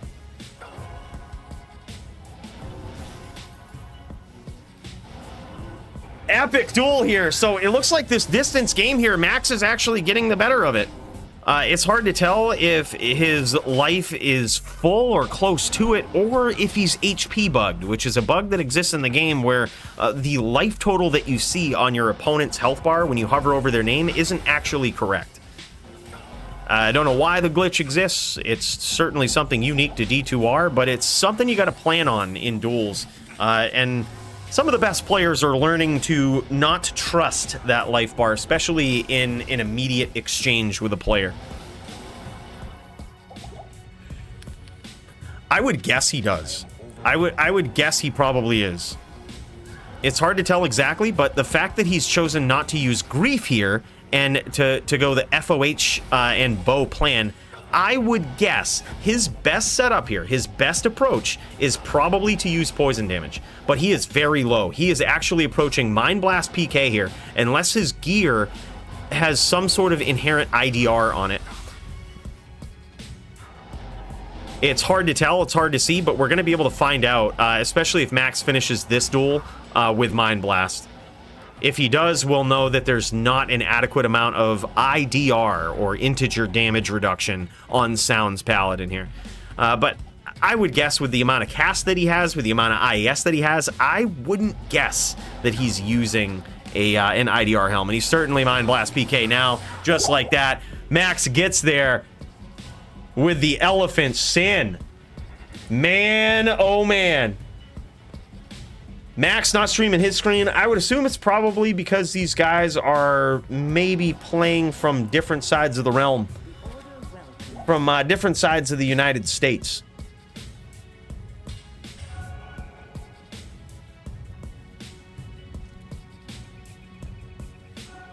What a duel, man. There will be a new DFC champion after this fight. We're going to be crowning and congratulating either the top din in the DFC becoming the first ever top champion din of the DFC, or Max himself, the most creative Sin player to ever exist. Yeah, Sound does have 4. Yeah, look at that. You can see it in his inventory there. Dude, I swear I was talking telepathically to this guy. I was thinking about this fight before the stream started, and dude, I swear I talked telepathically to this guy. I thought that his setup right here that he's got with the 2 charms in the inventory, the 2 skiller charms, was actually the way to go. 2 skillers, the rest filled up with 451s and possibly even light res or all res charms. It looks like he's made the best decisions possible for his inventory here. This guy, I am very impressed by his Murdered In skills. His ability, I mean, a lot of the skills with the Murdered In comes down to your choice of gear. Do you know how to adapt to a certain matchup? And it looks like, for sure, Sound has got that box checked. And Max inherently has, as part of his Elephant Sin, he inherently has Plague. So if he has a setup that has any amount of what do you call it, PLR, or poison length reduced, then that poison that Sound has isn't going to do a lot of damage, but he certainly has scored a ton of damage so far. Just gets clocked a little bit by that curse. He's lower resed right now. He's trying to keep the distance, trying to play a little bit of Telly Boa here, but unfortunately that Mind Blast and Shadow Bay are really paying some dividends. Shadow Bay finished up that last duel, man, teleporting in, getting the hits. It looks like Sound doesn't have access or hasn't keyed cleansing to get rid of this aura, which is very bad, or the curse that's on him. You see the lower resistance curse? That's really bad. That's going to keep him on the outside. It's going to make him very susceptible to death from traps right now, but also keeping him on the outside like that is going to make him susceptible to that Mind Blast PK from Shadow Bay, just like that. Making it 2-0 here. Max taking the second round. This is insane.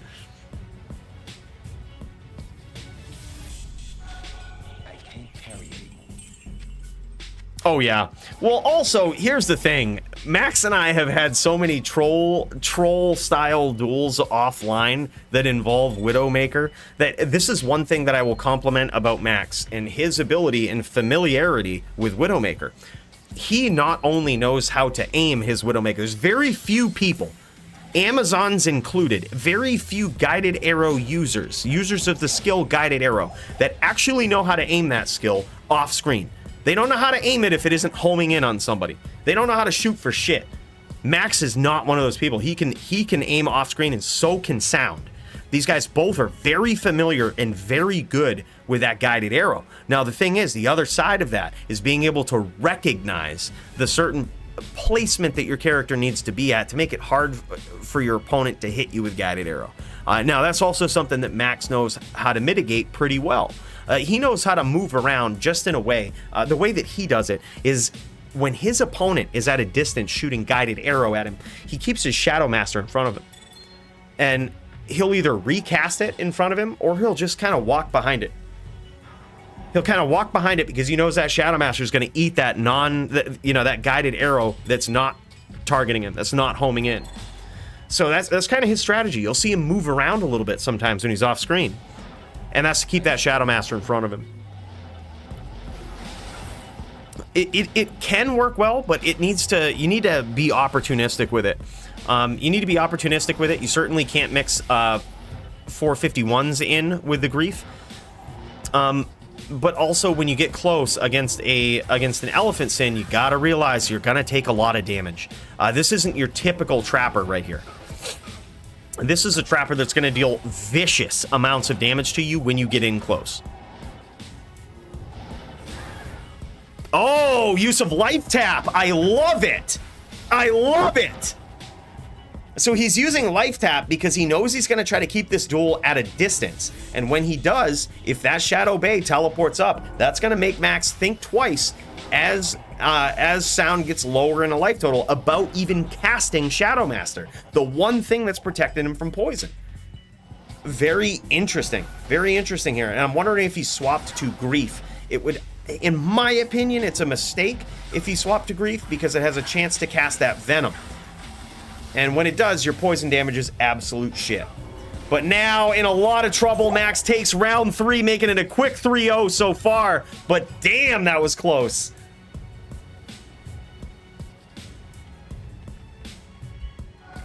Dude, one of these players could just grab the experience shrine. Like, if they don't want it there, they could actually grab it.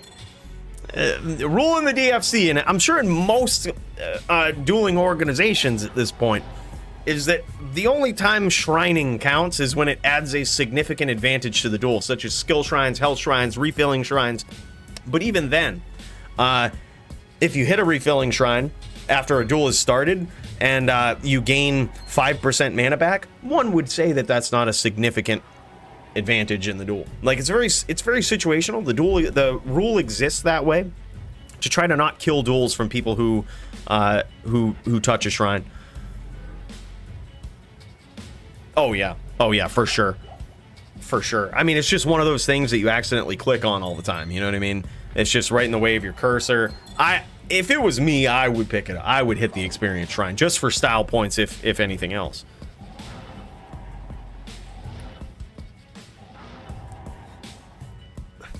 I don't think it's over. I think Sound is going to pick up on it.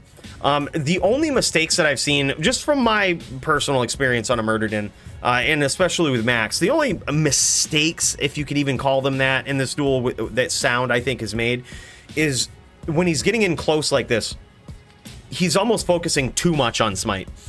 He'll land a couple of smites sometimes, and when you have a murdered in like this, when you have a din that is very crafty and trying to deal diversified damage in multiple ways, you can never get too greedy with any attack against the sin.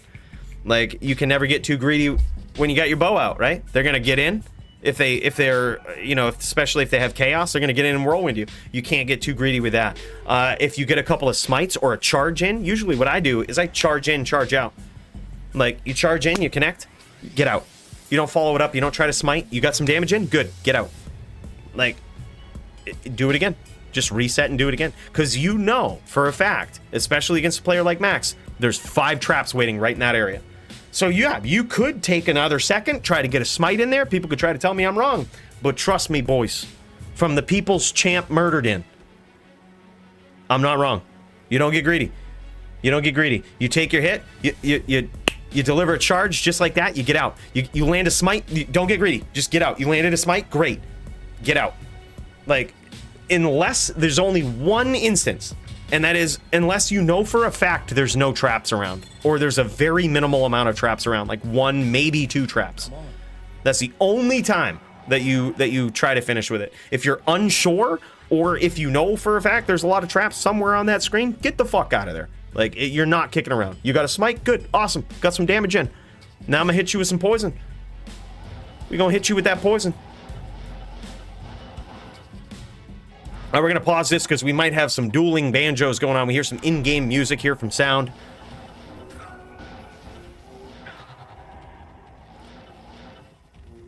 But now we get the full-fledged flow of the sound from sound.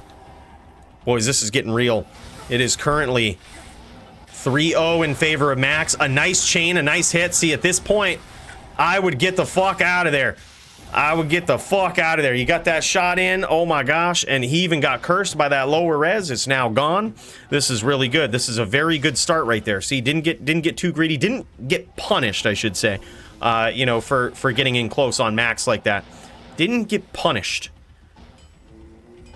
Now, just take your time. Look for that opportunity. Wait for Max to overextend. If Max sits there, waits in those 5-stack traps, you just shoot that bow, you poison him out. It's not gonna, Max is probably prepared for it. He's probably got PLR, and obviously he's got Plague. But he's still gonna take some damage. Can attest. He's probably still gonna take about 300-400 damage from that per arrow. And plus, it doesn't even matter. A lot of people think it's about the damage from the bow. It's not about the damage. It's about the playstyle you force your opponent into. That's what the bow is there for. And it just so happens that in some setups with a murdered in, you can do vicious damage with the bow. Such as when you stack up the poison charms. Such as when you stack up the max AR lifers. Toshank says, I would CT blind spots. Hold on, let me get this right. Let me say this in the Toshank voice. Let me get it right. According to Toshank, it's easy. He would CT blind spot, smite, telelock, FOH stomp, hammer, telelock, FOH hammer, dead. That's what he would do. But unfortunately, Sound couldn't pull it off. Thank you. And there it is, a smooth 4-0 victory for the new DFC champion, Zyshek, aka NYC Maxim. Much deserved champion right there. This guy, not only the most original, most creative Sin player that has ever existed in this game, but also one of the most savage duelers in all of D2R. Absolutely incredible on his elephant Sin there. Wow, man. Let's I'm gonna try to pop in and check this out from Max. Holy shit, this is just insane, man. Let's see what he's rocking. Let's see what he's rocking. Holy shit. Let's pop in and see what he's got to say, man. Let's see if he's around. Yo, Max, are you around? Hey, Cooley, you hear me? I can, dude. What's going on, dude? What's going on? Oh, Yo. okay, now I got you.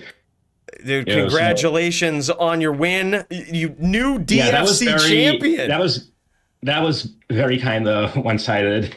Yeah. I think I kind of prepared for something like this. I had Match Tech help me out today. He lent me this amulet with some extra lightning resist. So I became prepared because I knew that an FOH ranged battle is really something that an elephant might fear because it's somebody fighting outside my range. Because if he No comes at shit. me, I'm going to play my game. But if he doesn't come at me, then I need lightning resist. So this was the way that I could reach it while keeping all my trap grand charms and giving up one ring.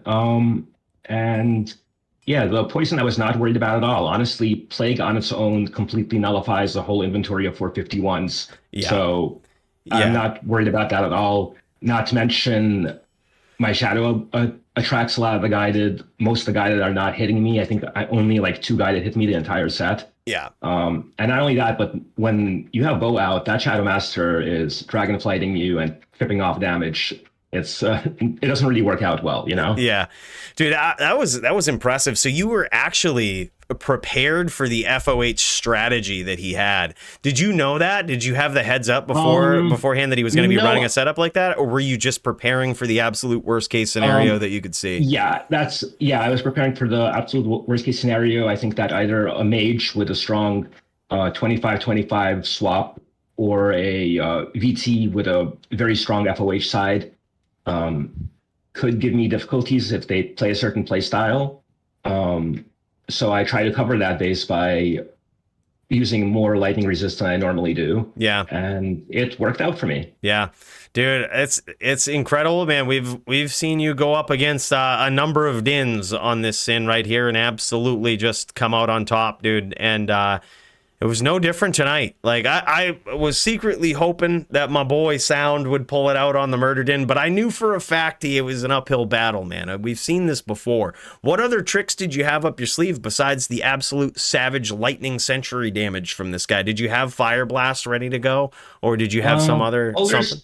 There's always level 1 Fire Blast, but I don't think I would really use it. It's mostly just Mind Blast, Psychic Hammer, keeping the paladin away and just chipping away. And yeah, I think RNG was in my favor. There wasn't a lot of life tap. Life tap can kind of reset the duel. Usually I unsummon Shadow halfway through the duel if I see life tap, but today I felt kind of lucky, so I just kept Shadow up all the time, and she does her job and Mind Blasts. So yeah. Oh my God, man, that was crazy. So did you have like any setup on the swap? Did you have like an infinity that you were gonna try to surprise him with? I mean, I obviously have my stash full of tricks. That comes with every duel. But no, I didn't end up having to use any of it. It was mostly just trying to figure out, how much lightning resist I want to use, or if I want to use a little bit more damage. Yeah. I do have a cube with this, but I didn't have to take that out. I kind of felt like I've been showing off the elephant so much that there's absolutely no way that he didn't have a 300 resist setup prepared. So Yeah. at that point, it's like, what's the point of even using this? I'll just go with a more solid setup that just works, Right, This is just kind of a gear check. That's kind of, yeah, exactly. It's a gear check when you notice you're doing a lot of damage. It probably wouldn't happen in this duel. Yeah, it keeps people on their toes, and it means that people need to prepare for me, but it's not going to be the setup that I use when I want to just play solid. So yeah, that's amazing, man. I always used to feel some sort of salty when I noticed that I got beat by a sin with partial IK set on, but now that you're the DFC champ, it just hits that breakpoint so easily. This was New 45 meta. attack speed. New meta, dude. I mean, if you're willing to drop down to 65 cast, this is actually a really good combination. Yeah. So this is 65 cast right here. Yeah. Yep. That opens up my ring slots. Lets me, That's crazy. lets me get more damage if I want. Usually I rock BK instead of this, but I decided to go for more light res. Yep. That's just insane, man. I gotta say, that was cool. Congrats again, man. That's absolutely savage and much deserved. I'm so happy to see somebody like you who has, I say this on stream a lot, but a lot of people don't know you're the grandfather of the kick sin is what the JSP users used to call you, dude. And, to see somebody so original and so knowledgeable about the sin achieve the DFC gold, dude, I am personally honored. At this point, I played every type of sin possible, and I mean that's part of the fun. Explore your class, build whatever kind of characters come. Whenever there are buffs or changes that Blizzard makes, go and explore them. It's like figure out. There's a lot of stuff to figure out in this game. This game is all about building your own characters. So don't feel like you're stuck into whatever meta is considered to be the best or Yeah. only acceptable. Yeah, for sure, man. Congrats again, Max. That's awesome. Sick build. And I'm going to award you right now, all right, after I swap out here. We'll get you the DFC belt in the Discord. So you're going to see Max with a gold name now. That gold belt around, that gold tag in the Discord. Just know it's that DFC champion respect, bros, coming Max's way. Now I gotta defend this belt every week. Yeah, so Toshank already said he's coming for you, man. He already said he's coming for you. He thinks he's got it. GG's sound posted in the chat as well. He says, GG's, Max. I learned a lot from the duel, and that's all you can ask for, man. Just learning something. So GG's, man. Congrats again. It's fucking awesome, Max. Always a pleasure, brother. GG's. Wow. Absolutely savage duel from both of these guys. I was really hoping you'd pull it out, Sound. I thought for sure. First Paladin player ever to be DFC champ. I was waiting for it. I think you had a great strategy. Like, if that was me, I certainly would have had a similar strategy. Poison 451s, maybe even max damage. I think the more I think about it, against somebody like Max damage charms might have even been the way to go, because he's an elephant sin. He naturally has, plague, which is a big problem for poison. And when Sin switched to that, it's great. You put him on a different setup, but that's the setup that elephant sins want to be on anyway. So it's interesting. I think I probably would have approached the duel the same way though, dude. And the second I saw a glance of that inventory, I knew you were doing it right. I had so much faith. I said, dude, I think he's got this. He's at least got a really good chance. Just Max is a different dueler, man. Oh my gosh, that was insane. Such a good duel to watch though, man. Wow. I do see Serenity in the Discord. I wonder if he's dueling right now. It looks like he's there. Usually people are either dueling or playing with themselves. It looks like he might be ready to go. Maybe he's playing with himself. All right, no, these guys are good to go. They're not even chat bugged. How did that happen? That's insane. Are they on Europe or something? Shit. Now, I gotta say, though, that was sick, man. That was a really, really good duel. An epic title match. We'll get Max set up with the DFC belt here in the Discord because, wow, much deserved, dude. Oh, I gotta say, it feels refreshing to have a DFC champion like Max, man. Either one of those guys, I think, would have certainly deserved it. Like, the Sound came up fresh, dude, taking a din right to the top. If he would have won it, that would have been insane. Same with Max, though, man. Same with Max. You know what I think we should do, though? I think we should mod Sound. I'm going to make an official vote for this in the mod channel. Sound put together a whole bunch of data for the DFC, and that shit is dope, man. I think also I trust Sound's judgment. He's a really sound guy. Sound for mod. That's... Runner-up gets mod status, and Max already had it. Yeah, but that's... what a good duel, though. What an absolutely sick duel. Let me see here. I gotta search for Max. Zayshek. Here it is.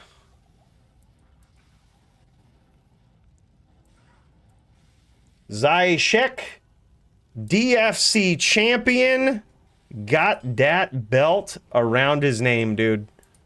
You should see it in the Discord now. Wow. Savage player. Much deserved. Okay, so this is Serenity. Going up against...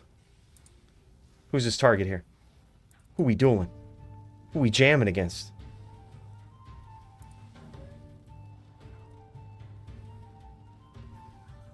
Is this Dirty on Black Mamba? I'm pretty sure this is Dirty. Maybe.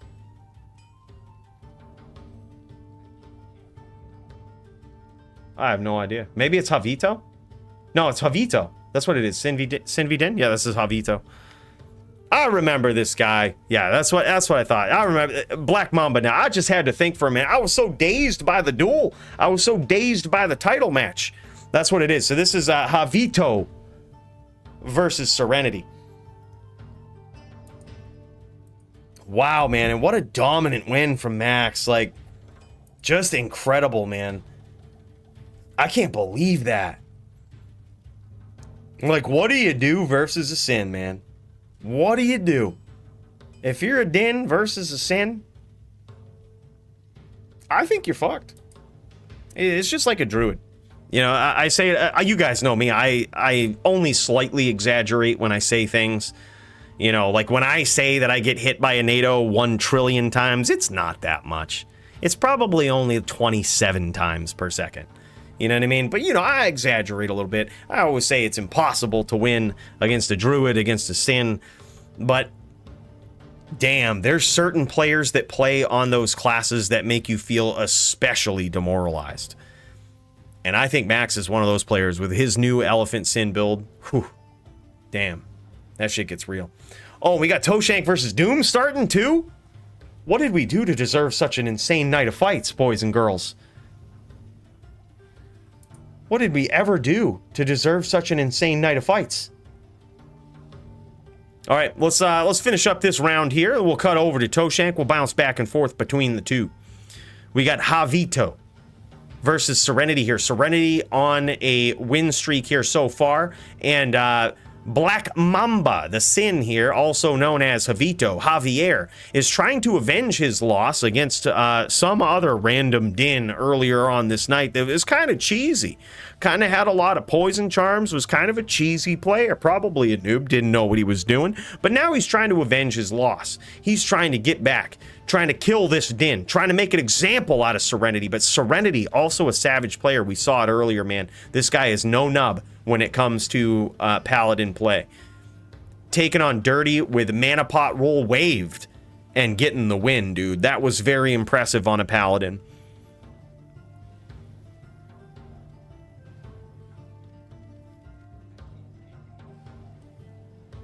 And now, Javier trying to finish, man. And honestly, Serenity doing a great job of actually staying out of the way of most of these traps. Taking a big risk here, though, going in. Taking a big risk. Potential Mind Blast PK here with a couple, 2, 3, 4 of those back-to-back now. A little bit of a dangerous spot for Serenity to be in. And there it is. Sometimes you just get there with the trap. Javier taking that round right there. Round 1. GG. Let's cut over to Toshank, see how this is going, and we'll bounce back and forth between these fights right here. Toshank on the Din versus Doombringer on the full Vita Blizz Sork.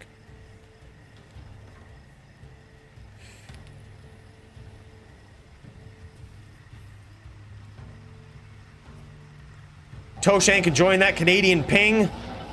Look at that, always good. Look at him showing off the CT skills here, bouncing back. I'm trying to give people a seizure watching this.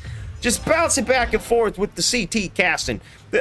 You know, I say he's trying to do, you're probably going to see a lot of that in this duel. He's going to be bouncing back and forth. One of the most vicious, most savage CT casters. Just like that, putting his opponent down in round 1. Holy shit, boys. Holy shit!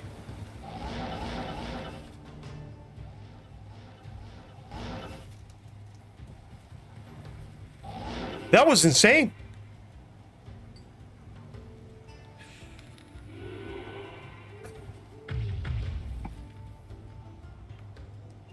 Oh my God.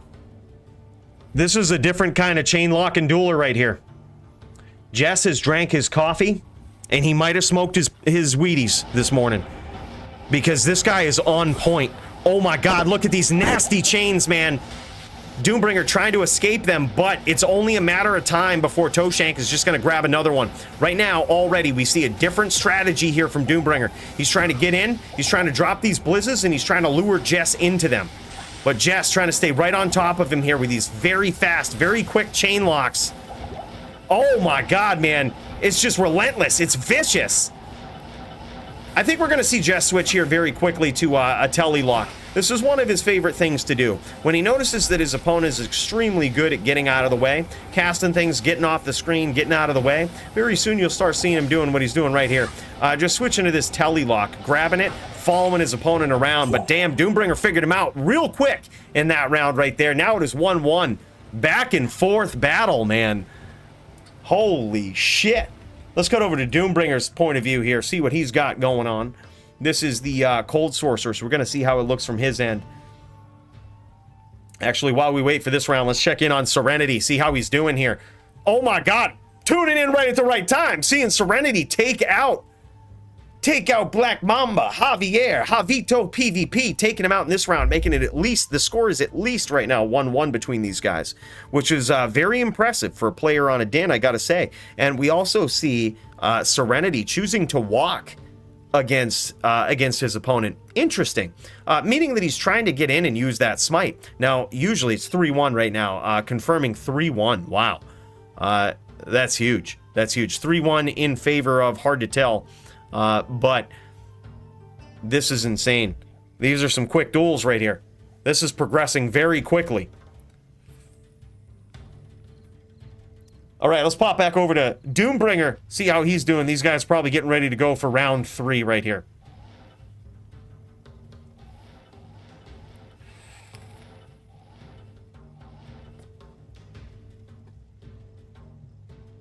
I think in that round right there, Doombringer figured out that he's got to be quick. He's got to be quick. He's got to bait Jess into this stuff. He's got to trap him. It's currently 2-1, I believe, probably in favor of Doombringer, based on the conversation that's going on here. Jess made some comments about the cold stack rules. I would assume it's probably 2-1 in favor of Doombringer, but we have some nasty chain locks here. You can see how devastating this is from Doombringer's point of view. You see that when Jess gets on the screen, when he grabs that name lock, it's very hard to get rid of. It's very intimidating. Okay, I like this strategy here from Jess, using the FOH. It's actually paying off. He's actually doing a significant amount of damage with this. Now, this is what Joby did. This is what Joby did in his duel versus Doombringer, is he harassed him with FOH. When he chose to stay on the outside and set up these blizzards, instead of teleporting into them, Joby was doing something similar here, using FOH to sort of encourage him to get a little more aggressive. And when he did, that's where I think, if he does in this duel, if Doombringer does choose to get a little bit aggressive, gets a little bit annoyed by this FOH, I think that's going to be big, because that's going to give Jess the opportunity that he needs to finish aggressively with some absolutely savage chain smites. Just like that, boys! Jess tying up the score! Holy shit, man! All right, let's see how this is gonna go. All right, it looks like Serenity won that duel. It looks like Serenity won this. We tuned in just at the tail end of this here. It looks like he might have finished up against Javier. Finished him 4-1. Very impressive on a din, I gotta say. And Javier unable to avenge his paladin loss here. So apparently the choice to walk on this din and smite and get in close and say F the trap damage, I'm gonna just get in there and I'm gonna take it. I'm gonna go against this whirlwind. It really paid off. Congrats to Serenity on the VT for taking that win. All right, it's now 2-2 in favor of no one. Jess trying to make a big comeback here, trying to make a statement. Definitely the winning game plan, I think, here versus Doombringer. The winning game plan. I think that's how you got to approach this. This is how you got to do it. Sick grief, man. Oh, sick grief. Look at the setup. He's even swapped out some of his charms in the inventory for 2011s, likely to stack up that cold res. And he is using that helm, dude, for IAS and enhanced damage. I really love that. Absolutely love it for cast enhanced damage. 360 on the nose with a Raven. This guy is prepared, man. He is prepared. Absolutely loving the use of FOH here. We're going to see some masterful skill class here from Toshank. This guy's one of my favorite players on basically any class, but certainly the Paladin. I feel like this is the guy that, man, if I could telly-lock like this guy, if I was as aggressive as this guy, there'd be nobody stopping me being top din in the world. This guy is just insane. The aggression, the CT casting, the attention to detail at every point, knowing exactly where his opponent is going to be, what he's going to do. He gets in your head.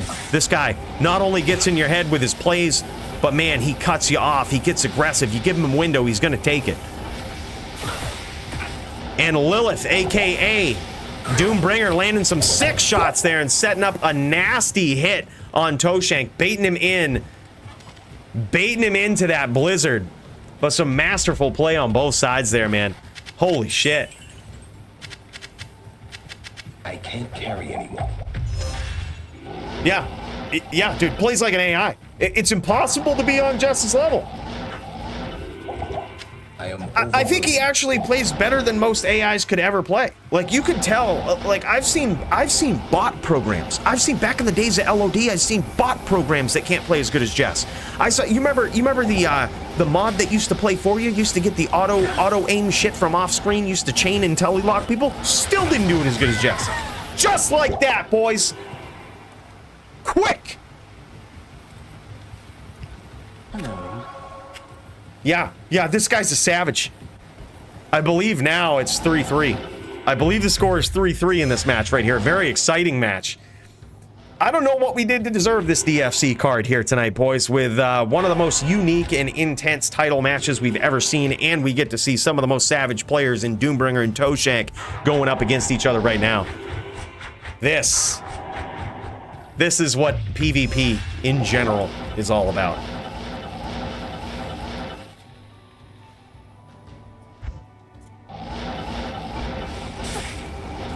All right, and here we go. Jess turning up the heat. Turning up the heat, trying to finish. Trying to harass with that FOH. Hasn't really taken a lot of damage just as of yet. But one thing that Doombringer does is he's very crafty with that orb, man. He's very crafty with that orb when you least expect it.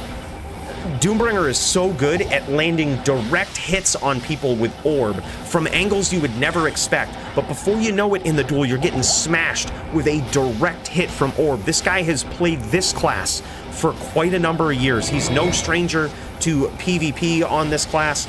He's no stranger to aiming that orb. A very delayed, look at that. He almost nailed Toshank right there, just knowing he's going to be right there, knowing he's approaching from that angle, just going in for it. This guy's a savage.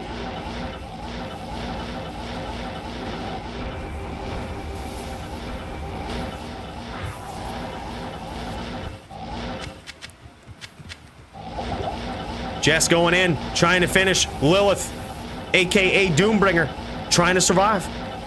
Just trying to say, look, I know the longer this duel goes, I can wear you out. I know it takes a lot of mental energy to get those locks, to stay on point like that, to keep that pressure up. He's going to look for his openings. He's going to be very patient against Toshank. Going to force Toshank into those blizzard traps just like that. Toshank almost landing a nasty chain lock, and you see it again, dude. Again with that orb almost nailing Toshank. Just very good placement on that. What an incredible duel.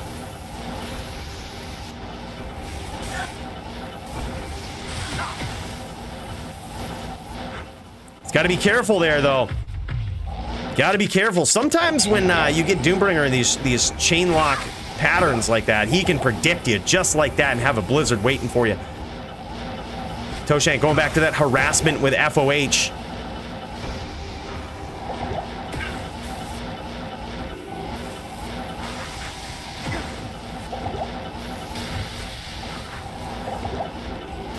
This is a nail biter, boys.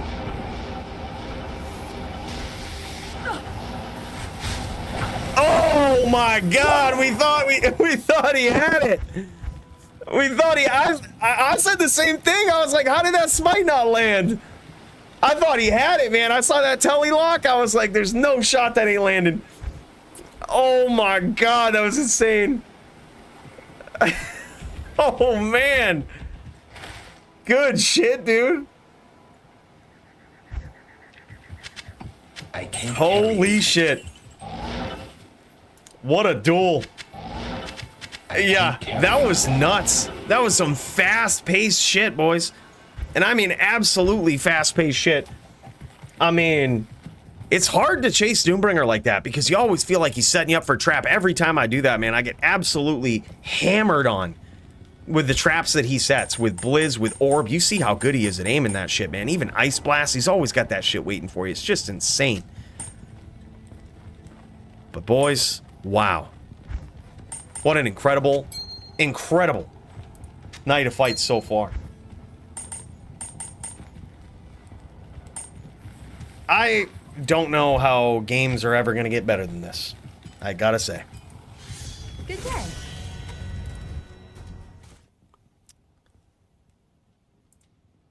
Diablo 2 is an anomaly. It's an enigma, pun intended. A game so well designed, a game so well put together, one that rewards players like this for being skillful, making good decisions, knowing their builds, knowing how to duel. It rewards you. It's not like D4 where the whole point is to build up a barrier and survive so that you don't get one-shotted. These are real duels, boys. Real, skillful duels that reward players who have put time, effort, and have gained game knowledge over this. Shit that isn't going to likely change season to season. And I gotta say, that leads to some of the most exciting PvP that any ARPG has ever seen. And wow, what an incredible night of duels we've had tonight. I don't know what we did to deserve it, but I gotta say, I'm so happy that not only you guys joined me here tonight in chat, but that we had some of the most savage duelers in all of D2 show up tonight and show off their skills.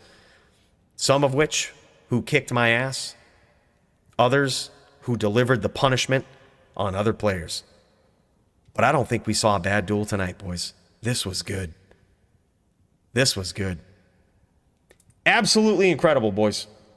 But I gotta say, that's probably gonna do it for me. Make sure you're in the Discord, okay? Because sometimes, some of these duels don't always happen on stream, and these guys gotta get their duels in at a different time. So make sure you're in, because sometimes they'll stream them. They'll stream them, we can pop in there, or that we can harass them, we can even learn something from them. So make sure you're there. But boys, I want to thank you so much for joining me tonight. Thank you, everybody, for re-upping your membership and keeping the juck fuckery going. I gotta tell you, it means a lot. All right? We got some fuel, we're keeping the lights on.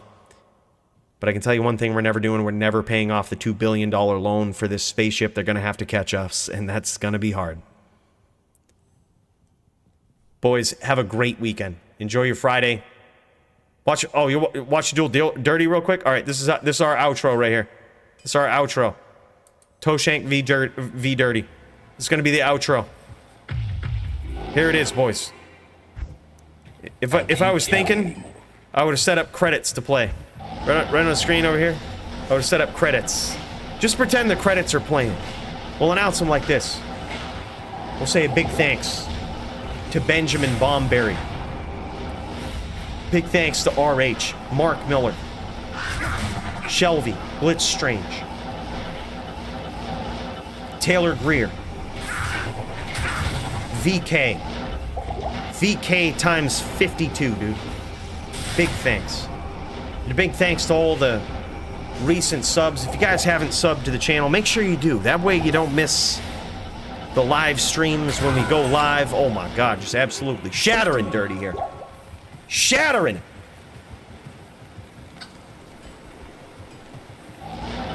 But that way, you don't miss the live streams. When we go live, you get the notifications, but also sometimes we post some interesting shit on this channel. Tried a little something new this week. I hope you guys like that little news update. We're trying new things. Trying new things. Gonna focus on different things these days. Try to keep things interesting. Keep you guys entertained. That's what we do. So if you haven't subbed already, make sure you do that. I would appreciate it. But it's big special thanks to everybody who donoed, the members. You keep the juck fuckery going. That's the only way to say it. Look at these chain locks. Look at these chain locks. Where else are you gonna see this stuff? Nowhere! Nowhere on YouTube, boys. There might be some other knockoff clowns out there, but none that showcase the best in the biz. None that can do it live, unscripted, on command like this. Some absolute savages like Toshank. Which you ain't gonna see it anywhere else. Yeah, clearly that's what he's doing, Johnny. He's got the CT blind spot, smite, telelock, FOH stomp, hammer, telelock, re-telelock, telelock again, and FOH hammer. It's very simple. It's simple. Get good. GG, boys. Thank you so much. I appreciate you again for joining me. Thanks, Toshank and Dirty, for playing us out here. A good 1-1 back and forth for both of you guys. Enjoy the rest of your weekend. I appreciate you. We'll see you very soon. Peace.